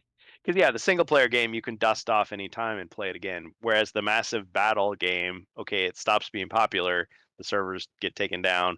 Now what? You're gonna have like a huge battlefield with just two guys on it. Just Yeah, I will get you. and that goes to my whole point of like, um, there is a game, there's a category of people. I mean, especially like me who do enjoy single player experiences or Yeah, bots. I mean, I don't like to interact with douchebags all day, especially when I come home from work. yeah. I It's prefer to not play my. with friends. Even I, who would like play, I'd go on Xbox 360 and play WWE, and it's like, yeah, it was scrubs all day, trolls all day, hackers all day. But I would start to find people that I like to play with, and I would like add them to my friends list, and we would like go into matches together. It was great. Like, people talk about forming clans and games and all that, but it's like we didn't really have. Well, I guess some of those people were in a wrestling clan or whatever you want to call it, but yeah, it was like you start to play with the same people, and you start to run into a lot of the same people. So there's So, ways that you can are you develop just a talking about community with it. the type of battle then? Like, because I mean, just starting, like, if you're out and you start a new game, yes, that's the concept of Fortnite. But like, I thought you were more referring to like the type of, like, the size of the game mode, like the size of the battle, right? Like it I has to be mean, a big competitive community, and then it dies, and you make another one. man, there are still games that are being made today that are being released to the AAA market that are, or even hell, on Steam, because the indie community right now is actually almost beating the AAA market, and it's they're releasing games that do like Quake like type game modes, like where it's 4v4 or 2v2 or putting you in a small map and just letting you go. But I mean, I wouldn't say it's completely outdated, but got a email. Sorry, Yeah. but Well, I mean, I kind of like those small, intimate fights. Um, you could be playing Unreal Tournament, and maybe there's just one other guy in the map, and you're like, man, where is he? I'm gonna get him.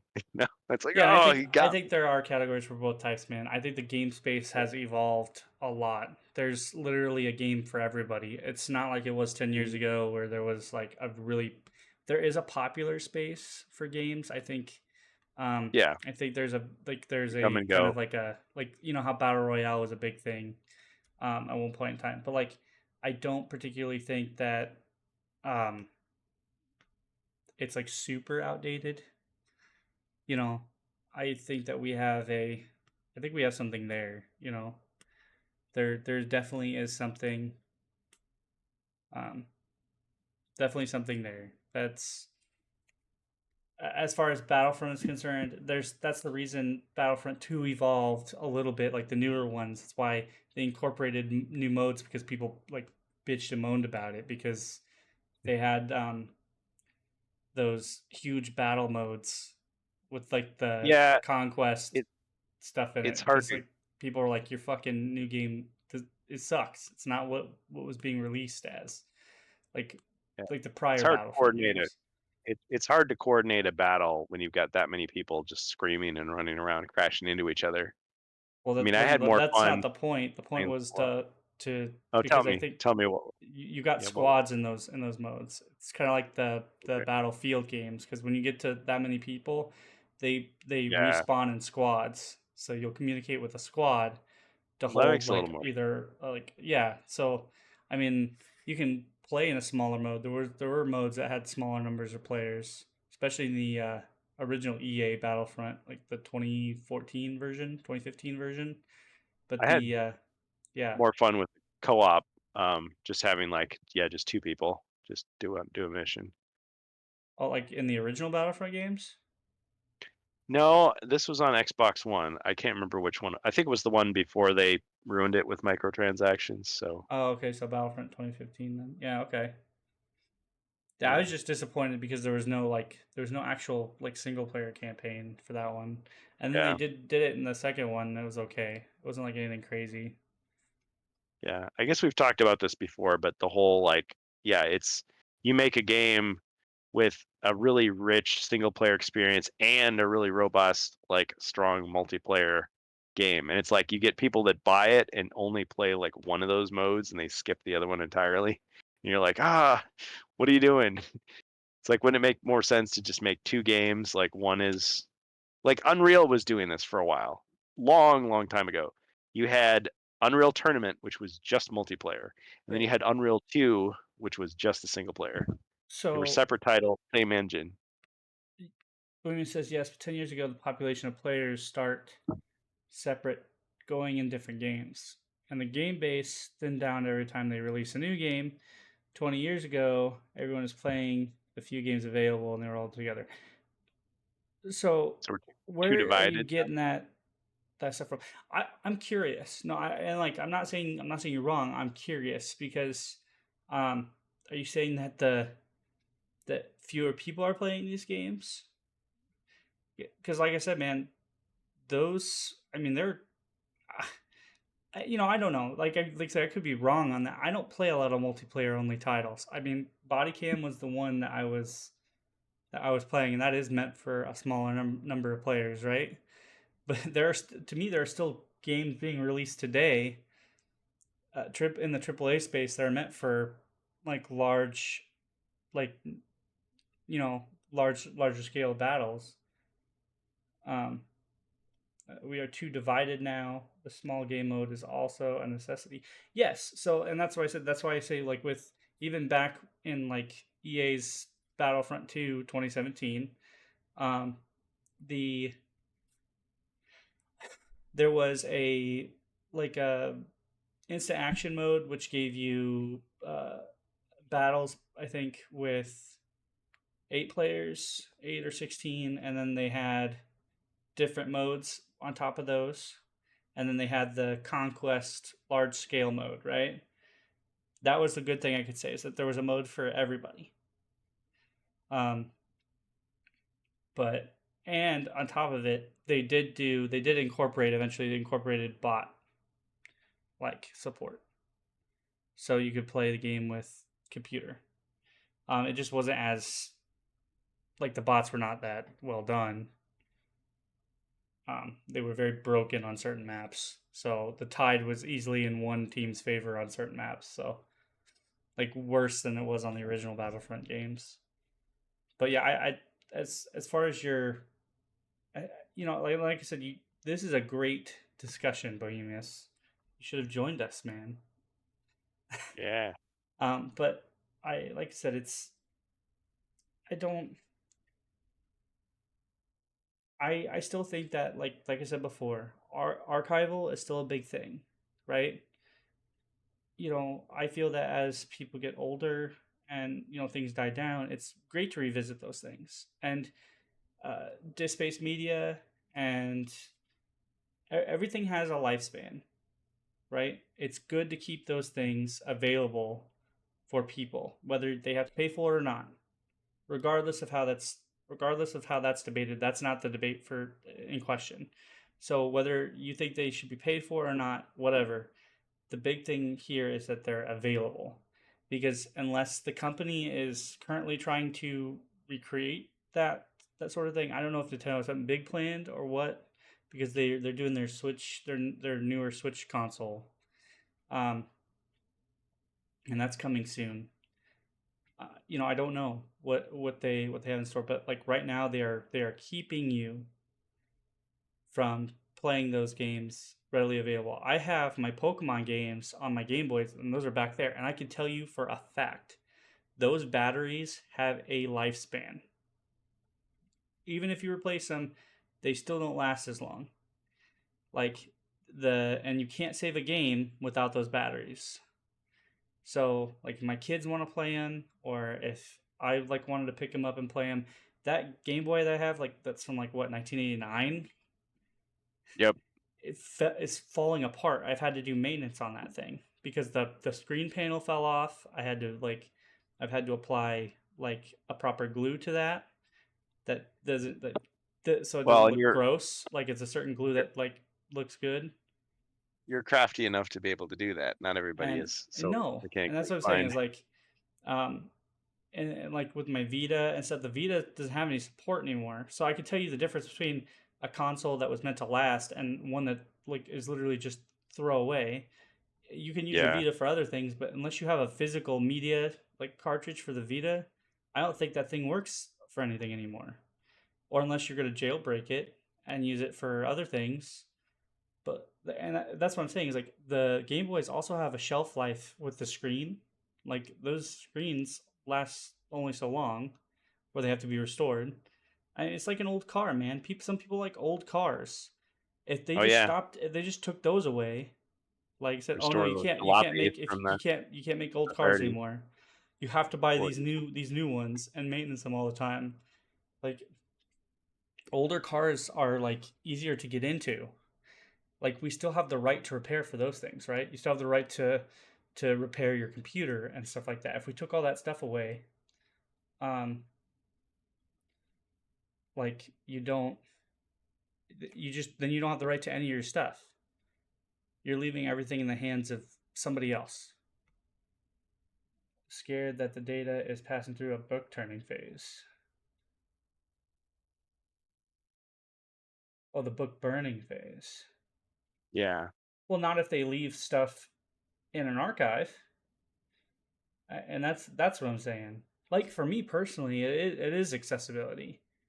But on the baseline fact, it doesn't have to be like that. Because Hmm. at the end of the day, if you put man hours, blood, sweat, and tears into something that you love or art, it it should be enjoyable for people to replay or rewatch for years to come. That was the point, right? Yep. My motto is never to make something for it to be disposable, like food, like you know, to be Yeah, consumed once and then destroyed, like gone. You like know, comic book. They think you're gonna read these for a couple years, then throw them in the trash. yeah, if that's what you want to You do, grow out of that it. is your choice as a human being.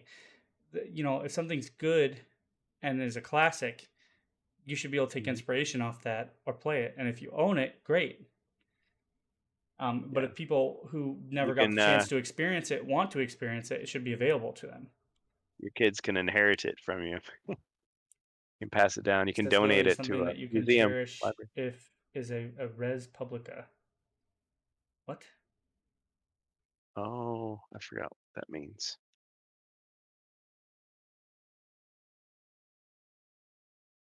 It's a common good. Ah. And like I said, Mhm. that's to me, that's the difference here. As like I said, I don't leave things to bigger businesses, right? When when we start when we start as a company, right? The point of a business is to evolve to make things better for the people, for people as no matter what you're doing, right? So if my dream is to build a computer like a computer service business, which I did, mine my whole dream is to make something better for the people that stands out above all other businesses in that field, or make it more accessible, which I did at one point in time. I did retail, I did computer repair, and I did on-call services, whether that's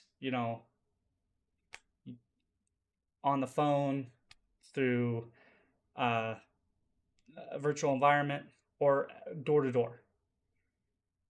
And I made parts accessible if I could. So, the day I take away right to repair for the customer and start charging them for new parts all the time is the day I no longer become a good business. Because then I'm just doing things that are good for me and not for the customer. And that's kind of what I'm saying. Very Is short-sighted.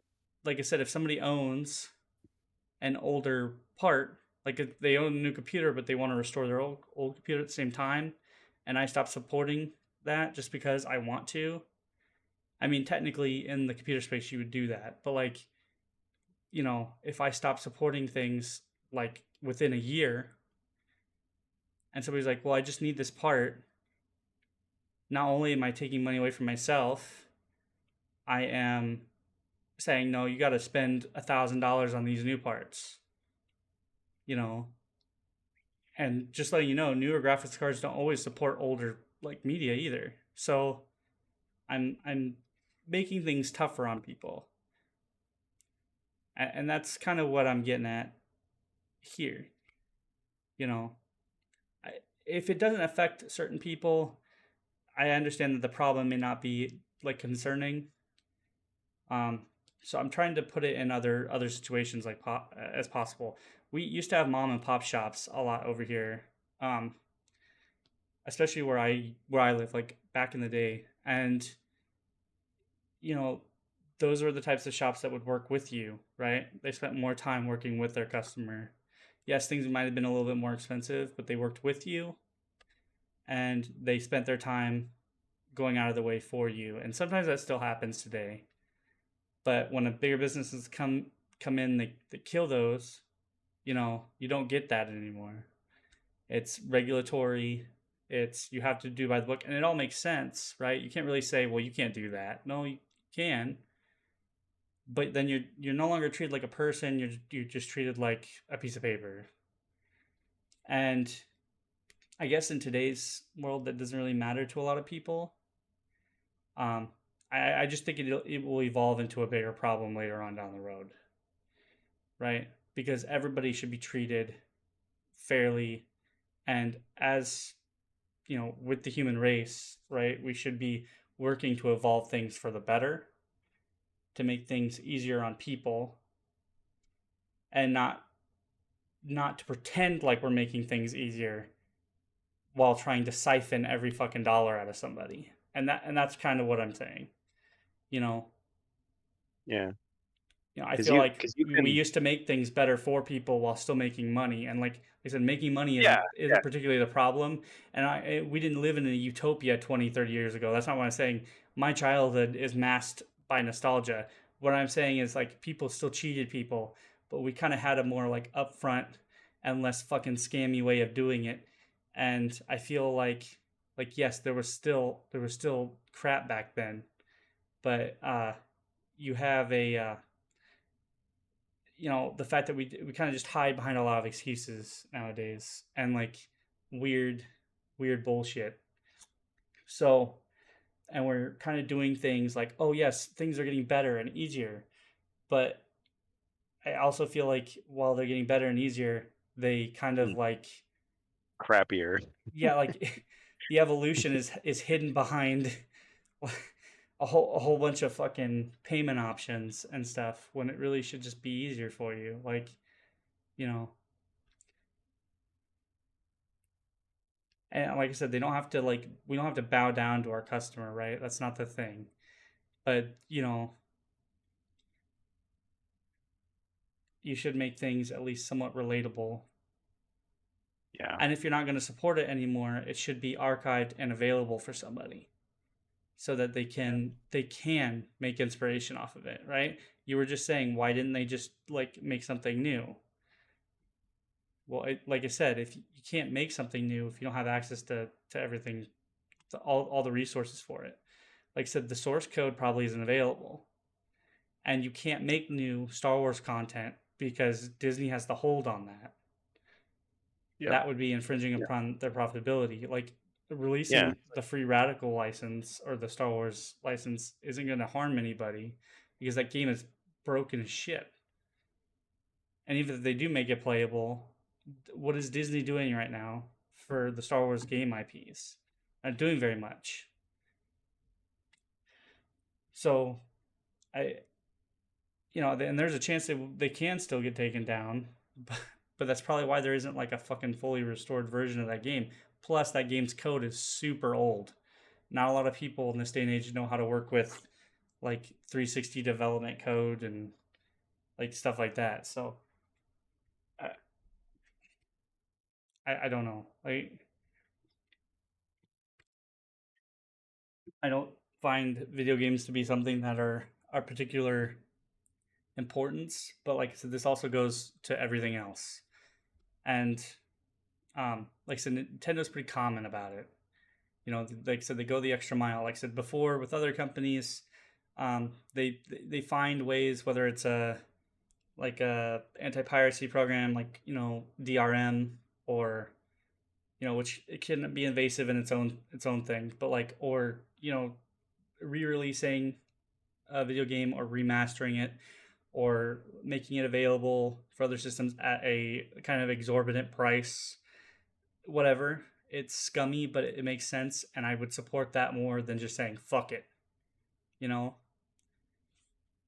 And I think that's what they kind of do. They kind of just don't like it in general, so they just shut it down, you know. And there's a huge fan base out there that supports Nintendo, that enjoys their classic content and pays money for that. And you're literally, like Kurgan said, you're throwing money out the door. So, but I do like the discussion, Bohemius. I have enjoyed that, and like I said, I wish you'd come on, so we could have discussed that in person. That would have been a wonderful debate. Um, I guess before we end, because we kind of did go along on this topic. I apologize, Kurgan. Oh yeah. I'm trying to stay awake, but it's like I'm interested, but I'm like tired too. No, you're good, man. Um, Yeah. I to kind of finalize on this, kind of moving into like the last thing I have to say about like Star Wars and stuff. The the drama kind of hasn't really ended with uh like our Star Wars media nonsense. Um, so I have kind of kept an open eye on a lot of this stuff. Um, and I guess we have more actors coming out and saying stuff like, "Hey, quit being so toxic," right? I'm going to tell people that if you like something, just enjoy it. Um, and this is where I say, like, a lot of people might think that I'm just kind of a guy who like hops on the Star Wars theory bandwagon, but I don't. I like some of his stuff. I enjoy the fact that he enjoys doing what he does.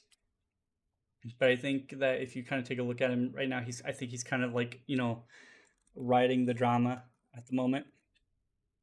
And in my personal opinion, I think he should kind of just take a step back and just do what he enjoys doing, and stop riding the whole like big drama train.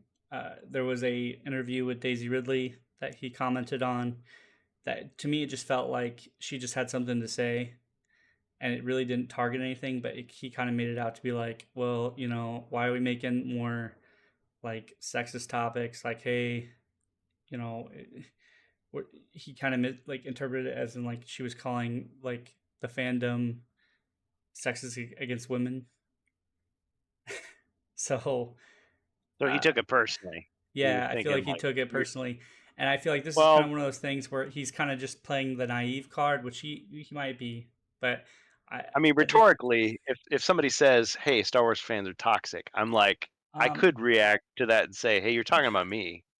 It's no, like, "Oh no, just you couldn't be talking about if I me." can pull, I think I can pull it Yeah. up here. But see, to be fair, I haven't seen his reaction, so I could be speaking from ignorance here.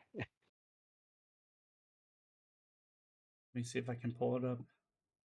I mean, when you get a good controversy going and you can make some traction out of it, I mean, that's not grifting. That's like I just heard it secondhand. I thought that people went after him personally, and so he was like coming after them in return. But I guess I've been out of So the Star her Wars her thing so comment much. I missed her it. comment, and this is from, I just pulled this up from this is quoting Spencer Bakuli on oh god, this is, hold on, let me try to find one not on MSN. God, sheesh. This is Game Rant. So Sebastian Paris, this is a quote here from the interview with, or the article from Sebastian Paris here. let me make sure I'm getting my quotes correctly. Um, so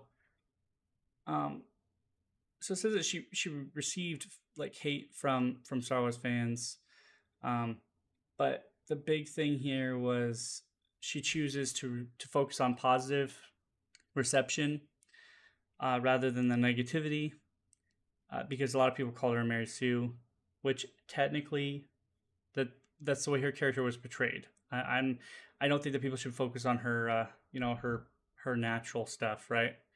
Her other BS, because I don't think they're talking about her as an actor, but her character. Um, but the big thing here was that she was um, quoting, and I quote right here: "I cannot change the way that some men see women." Right,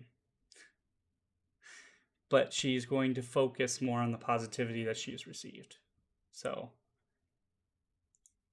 and I think that's fair. I don't think that's labeling everybody as sexist. I think that's just, Star Wars fandom has received a lot of racism and sexism from some shows. It has gotten that hate. Some people have given death threats to certain people, and I think that's a kind of a nice way to say it. But once again, we kind of gave our YouTube clickbait and said like it kind of quoted that he doesn't understand why he needs to keep repeating this, and I don't think it needs to be repeated.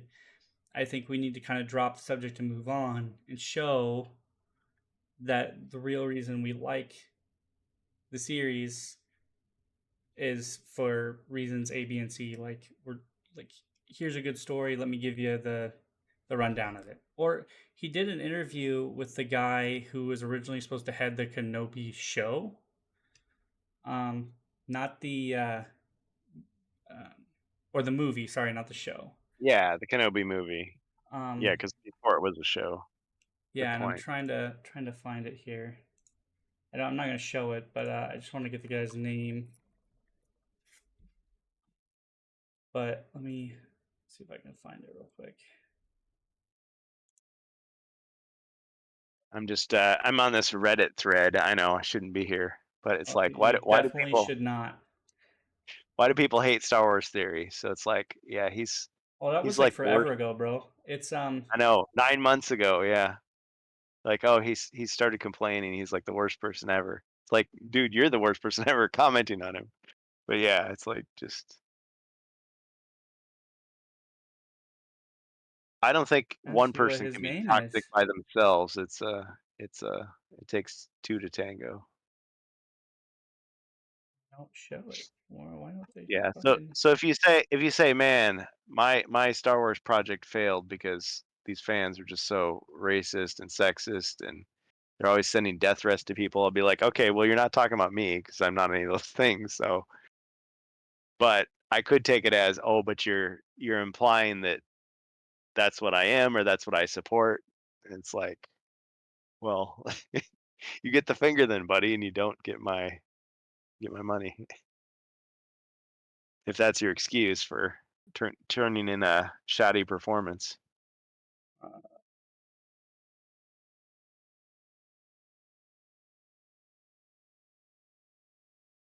see if I can. Let's see if I can find him here.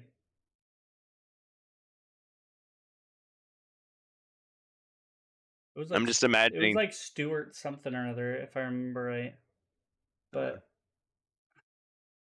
Star Wars schism is something that couldn't have been more poetic. Light side versus dark side. they used pretty much they used part of his script pretty much uh, for the show. So if I Who's remember right, because I watched the, I'm trying to get his name and I can't. I can't fucking find oh his that name. the Obi-Wan Kenobi guy? Yeah, Yeah, I'm losing the plot here. I can't find it. This it's going to bother the shit out of me now because he used to have it. I don't want to like pull up the video because I don't want to like just completely rip off the guy, but um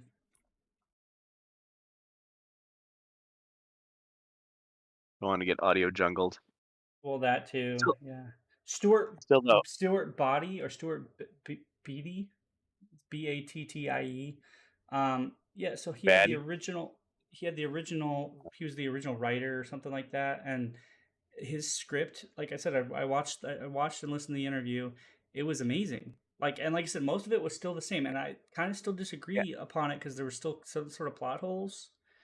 But like his thing was like it was still mostly meant to be, um, like about, you know, more than, well, what's he doing here on Tatooine, like, and you know, his relationship, I guess, with Luke and stuff like that, I guess, which to a lot of people, I guess it would have still been like, oh, it's another Disney ish, show, because that's what it kind of said to me. But like, I guess it had some affiliation with like Commander Cody coming back, um, and him kind of like building that relationship because like with the chip thing, I guess they like kind of like forgave him or something like that, and they ended up working together. And then like the reason Obi-Wan didn't want to train Luke was because like I guess he was like afraid he'd go to the dark side. There was like some sort of weird premonition with his talk with Qui-Gon or something like that. And then there was just a couple adventures where he went off planet and Cody was watching over Luke, and there was going to be two like little like side missions there, or side stories, sorry. But like I don't know, it seemed a little more interesting than what we got, but everybody was like fawning over it on that channel, and I was like, look, man, it looks like it just, to me, it still looks like there's to me the whole part was he went to Tatooine to go into hiding, right? And Yeah. But the also Empire eventually got watch over there, Luke. and that's how he explained it. Was the Empire got there, and Kenobi got like super fucking afraid and was like, the Empire's here, we've been compromised. So because he might be afraid they might know Jedi's here, he leaves for a little while, and once things get sorted, it ends up coming back. But like my thing is like in most of the original stories before Disney, there wasn't like a huge big like the hunt for the Jedi was like an actual hunt. It wasn't like, oh, I can sense where Kenobi is like millions of miles away. So I think they give this Inquisitor stuff all like way too much credit. Like, because Reva was an original story concept for this guy. A lot of the original plot came from Stuart Body's creation. So what they did was he wrote, and then they said, well, with everything going on and the failure of the Solo movie and all that crap, we just don't think it's a good time. So he let go of the project, right? Or they let him go of the project. And when it came back, because Ian McGregor was talking about how there might be a movie in the works around that time, and then nothing happened. When it came back, they pulled his script out, or his stuff out, and they pretty much altered it. Like there was some rewrites and stuff in there, but um, that's pretty much what happened. And he says that he kind of regrets it, but like because he wanted to tell his story, and that was kind of like there was a lot of his inspirations in there. But like, what else do you expect? You know. So I mean, it's nothing I would have fawned over. It might have been a better concept overall, something that would have like probably drawn in an audience. Because like to him, his conflict with Vader uh, was meant to be that like uh, Obi-Wan does not win that conflict. There was not a lot of like interactions with Vader in that script. Um, so there was like a moment where he does cut the helmet off and try to bring Anakin back to the light side because he didn't in Episode 3. He just cried for him and left. Mm. But like he like tries to apologize and was like, trying to bring him back, and Darth Vader says, "Well, nope, Anakin's dead," and like, that sort of thing that came from his history. But like the throwing rocks and shit at Darth Vader and the overcoming, like that didn't happen because in the original plot, like Kenobi's kind of disconnected. He's old, or he's getting older, and he's in hiding. So like him just immediately reconnecting didn't make sense to him.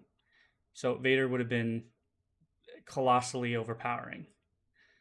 And it would have been like it's kind of like being rusty at like a skill set. You know, you picking up your lightsaber the first time in a couple years.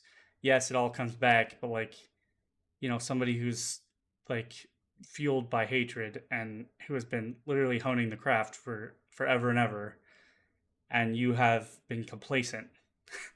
you know, so you're getting soft in the middle and stuff like that. So yeah, I don't know. Like I said, it seemed interesting, but like I said, to me, all of his time spent would have just been on Tatooine, and like I don't think that's interesting enough for an audience. It would have made a good book, you know. Yeah. Him Well, there was reconnecting with Qui Gon, him having probably some PTSD moments, maybe going to Mos Eisley and having some adventures, risking, were like comics about this. avoiding some risk. I don't know. Like to me, that was it. That's what I was excited for, and like I'm the minority there, and like Bohemians has said before, I'm kind of like the minority man. I don't really like, don't really like what everybody else likes, and that's to me that's okay. I'm you know I'm that I'm kind of in that space. I enjoy being in that space, but Yeah. so but You don't like the flop. just to simplify, I think Flop, I flop think not good there's enough a for you. nice I think there's a nice guy, but I think that See, he needs you to haters, kind of back up a little bit, you and haters on Reddit are wrong. yeah, I think he needs to The back up a little bit, and he has a job. That's his job is to report on Star Wars, but there's a lot more than just reporting on the drama that's going on. Like I said, really, if that's what it is, then don't buy into it anymore. Just fucking let it go. Unless it sells, because if that's the case, then you're no better than they are. I mean, you've already defended yourself. You've already done the this is what the stuff is. Now go back to doing your fan fictions and all your other cool projects. You got your sabers out there. You got all your other stuff. Like go back to doing make it positive. You can't really I can't really support somebody that all they do in their main channel because like he has a members only thing, but like the only thing that you do on your main channel is just complain. You know, so and like bait click complain, and that's what I'm talking about. Because I've done it a well, lot, but like yeah, like clickbait thumbnails. I'm thinking about or clickbait, sorry, lot, bait click, whatever. yeah, lots of people do that. I mean, Nerdrotic, he's got it Yeah, down to but a science, is that absolute still science. is But but is that okay though? That's what I'm saying. Is like it's entertainment. we Yeah. no longer need to drop the moral of it, right? Is Hmm. like I get that it's free Well, content, but we need to stop like beating the dead horse. That's what I'm saying. Is well, like how many times do you guys want me to complain about Star Wars before it gets old? Because I'm pretty sure it's gotten old. I'm pretty sure it's already gotten old, and that's why I've kind of like simplified it today. I content at zero cost, but there's a lot of other things that are content at zero cost. There's a lot of things that are content at zero cost that you could talk about with Star Wars. I mean, the guy's making a project. He's recreating the Dark Empire series right now, and that's what I'm saying. But dare to do something different, Bohemius. That's what I'm saying, man. It's like I get the excuse, right? I really do. I get the fact that it's what sells, it's what attracts people, it's what gets your. But like I said, it's the people that dare to do something different that are what stand out. If I did stuff that sold on a platform, I would be the one in 1,000 people that would be flipping out on stream, like getting all crazy, putting weird fucking thumbnails, and I don't do that. Like, and I understand it doesn't get me attention, but like once again, you know, the YouTube algorithm changes, and like it's not yeah. a. I'm not. Drama does sell. I'm not saying I don't. I don't fall for it either. No, I click on it too, but like Yeah. there's like about 15 things I could state that you could do without putting in effort. You could just Well, talk about Star Wars news without and not put in effort, man. I don't even have to it, look at headlines to talk to you it about Star Wars. well, and it's small doses too. Like I mentioned Nerdrotic again. I enjoy a video of his now and then, but he puts out like daily videos. Like there's no way I could just consume that every single day. Like it would just get so old. But it's fine to just be like, oh, there's this new controversy. I wonder what he had to say about it. Yep, he pretty much ripped it apart. Like, you know, for sure. Yeah, I just like the sheep. It doesn't stop you from being a sheep, and Yeah. that's exactly what I think it does. Is you know let's think different, people. You know, Yeah, sure. I've And talked on and it enough, and I think people get the message, at least from the people listening for me, if they have listened, is the fact that I think that what Star Wars should be something that everybody enjoys. I don't think there should be diversity in it. I think that's the one thing people related on. And I think that a big corporation helped fuel that fire. Yes, we created it. I think it was fueled by that. And like once again, we've always kind of been diverse a little bit, even with Lucas under the helm. But it's gotten even worse. I keep labeling big corporations because it's I don't even need to name examples. We just need to look. Corporate meandering is a big thing. So, but yeah, I'm driving me nuts. Anyway, yeah, give us your well, final thought, Kurgan. We're heading into the 1 o'clock hour.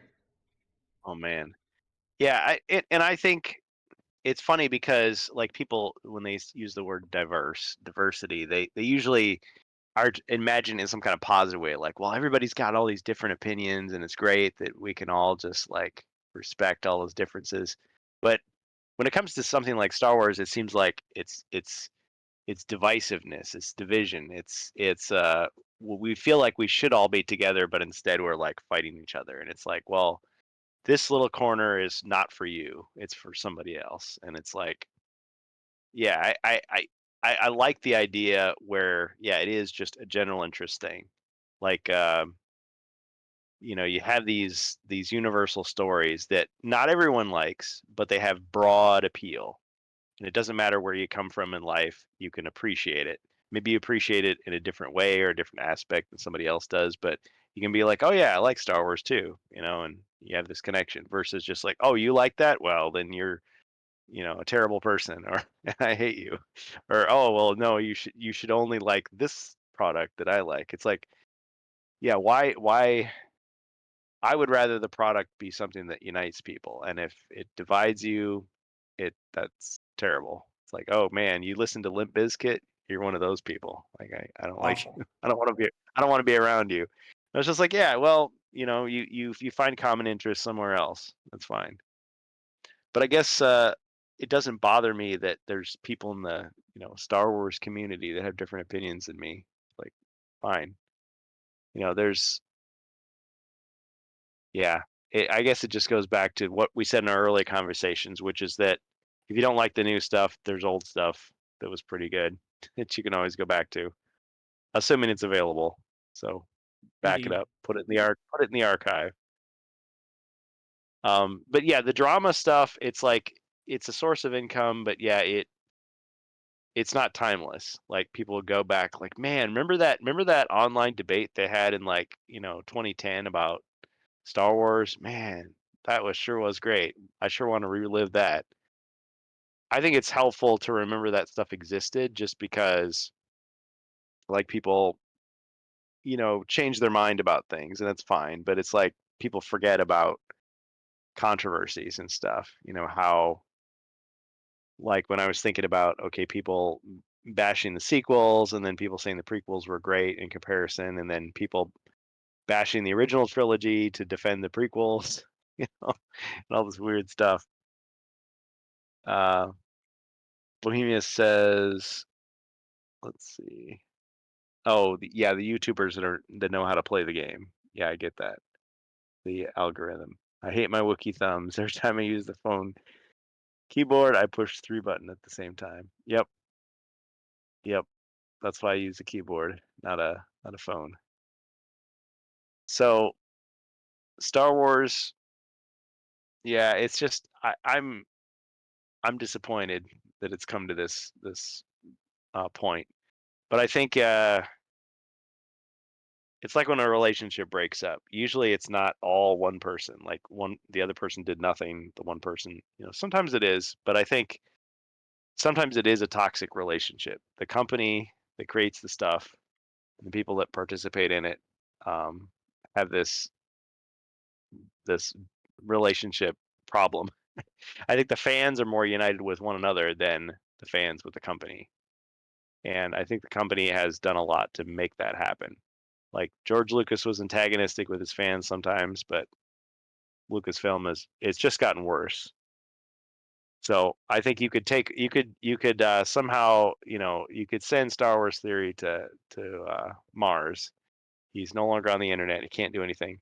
You'd still have people complaining, Yeah. and not because people are toxic, but because your product is not reaching them in the way that you claim that you want it to. So I think there's plenty of blame to go around. So, and it's not Daisy Ridley's fault. It's not Kathleen Kennedy's fault alone.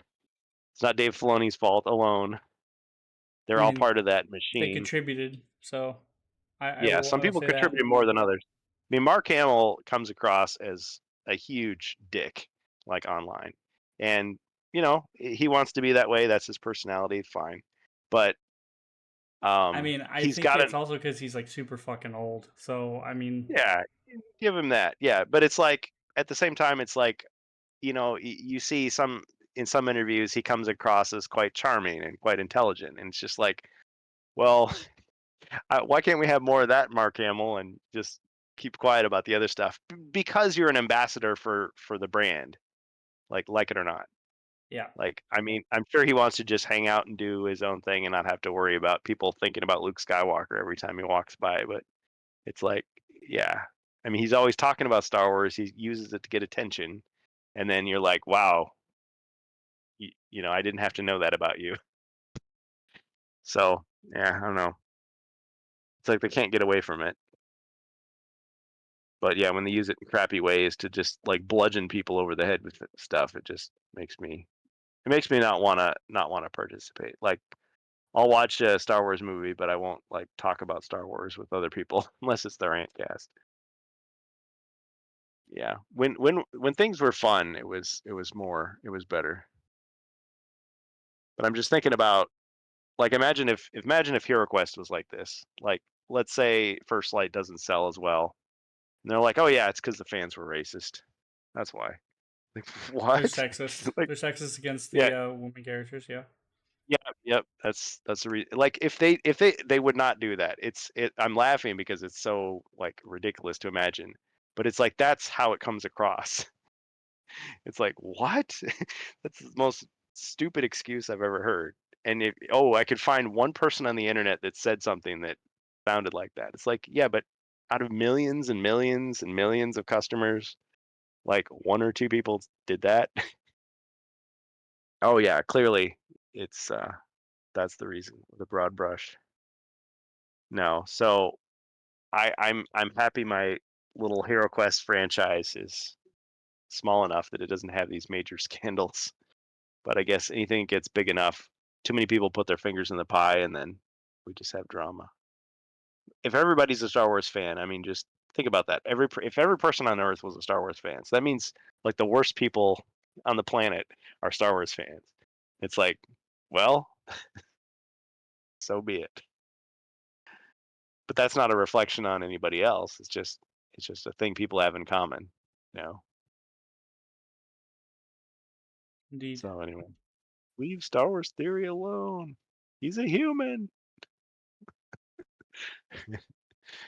All Well. right. Well, I'm running out of gas, so thanks for the nice long discussion. Thanks, Oh no. Bohemius. Yeah. And Thanks, Strangeblood. yeah. Thanks to everybody here. And yeah, we're gonna go ahead. Elbro, Joe Kosher, We'll go ahead and end off Ribby. the stream here. But while we're doing that, I'll go ahead and kind of do my spiel. Um, So yeah, we want to thank everybody for listening and or watching the Rantcast podcast. There were some things that we did visually, so if you were listening, you could tune into the VOD or watch the edited version on YouTube when that does release. Can't speak today. Once again, I am your one of your hosts here, Strange Bus. You can catch me here pretty soon because I'll be streaming shortly after this. It'd be twitch.tv/thestrangebus. That's twitch.tv/thestrangebus. You can also catch my other host here, Kurgan, also known as HeroQuest Fans. That's twitch.tv/HeroQuest Fans. It's twitch.tv/HeroQuest Fans. Also on YouTube at XSC3, home of HeroQuest Fans. And that's our podcast. Hope you guys have a good rest of your night, and take care of yourselves and each other. Yep. Stay safe out there. Catch us on Discord. Podcast. Have a good night, everybody. Good night.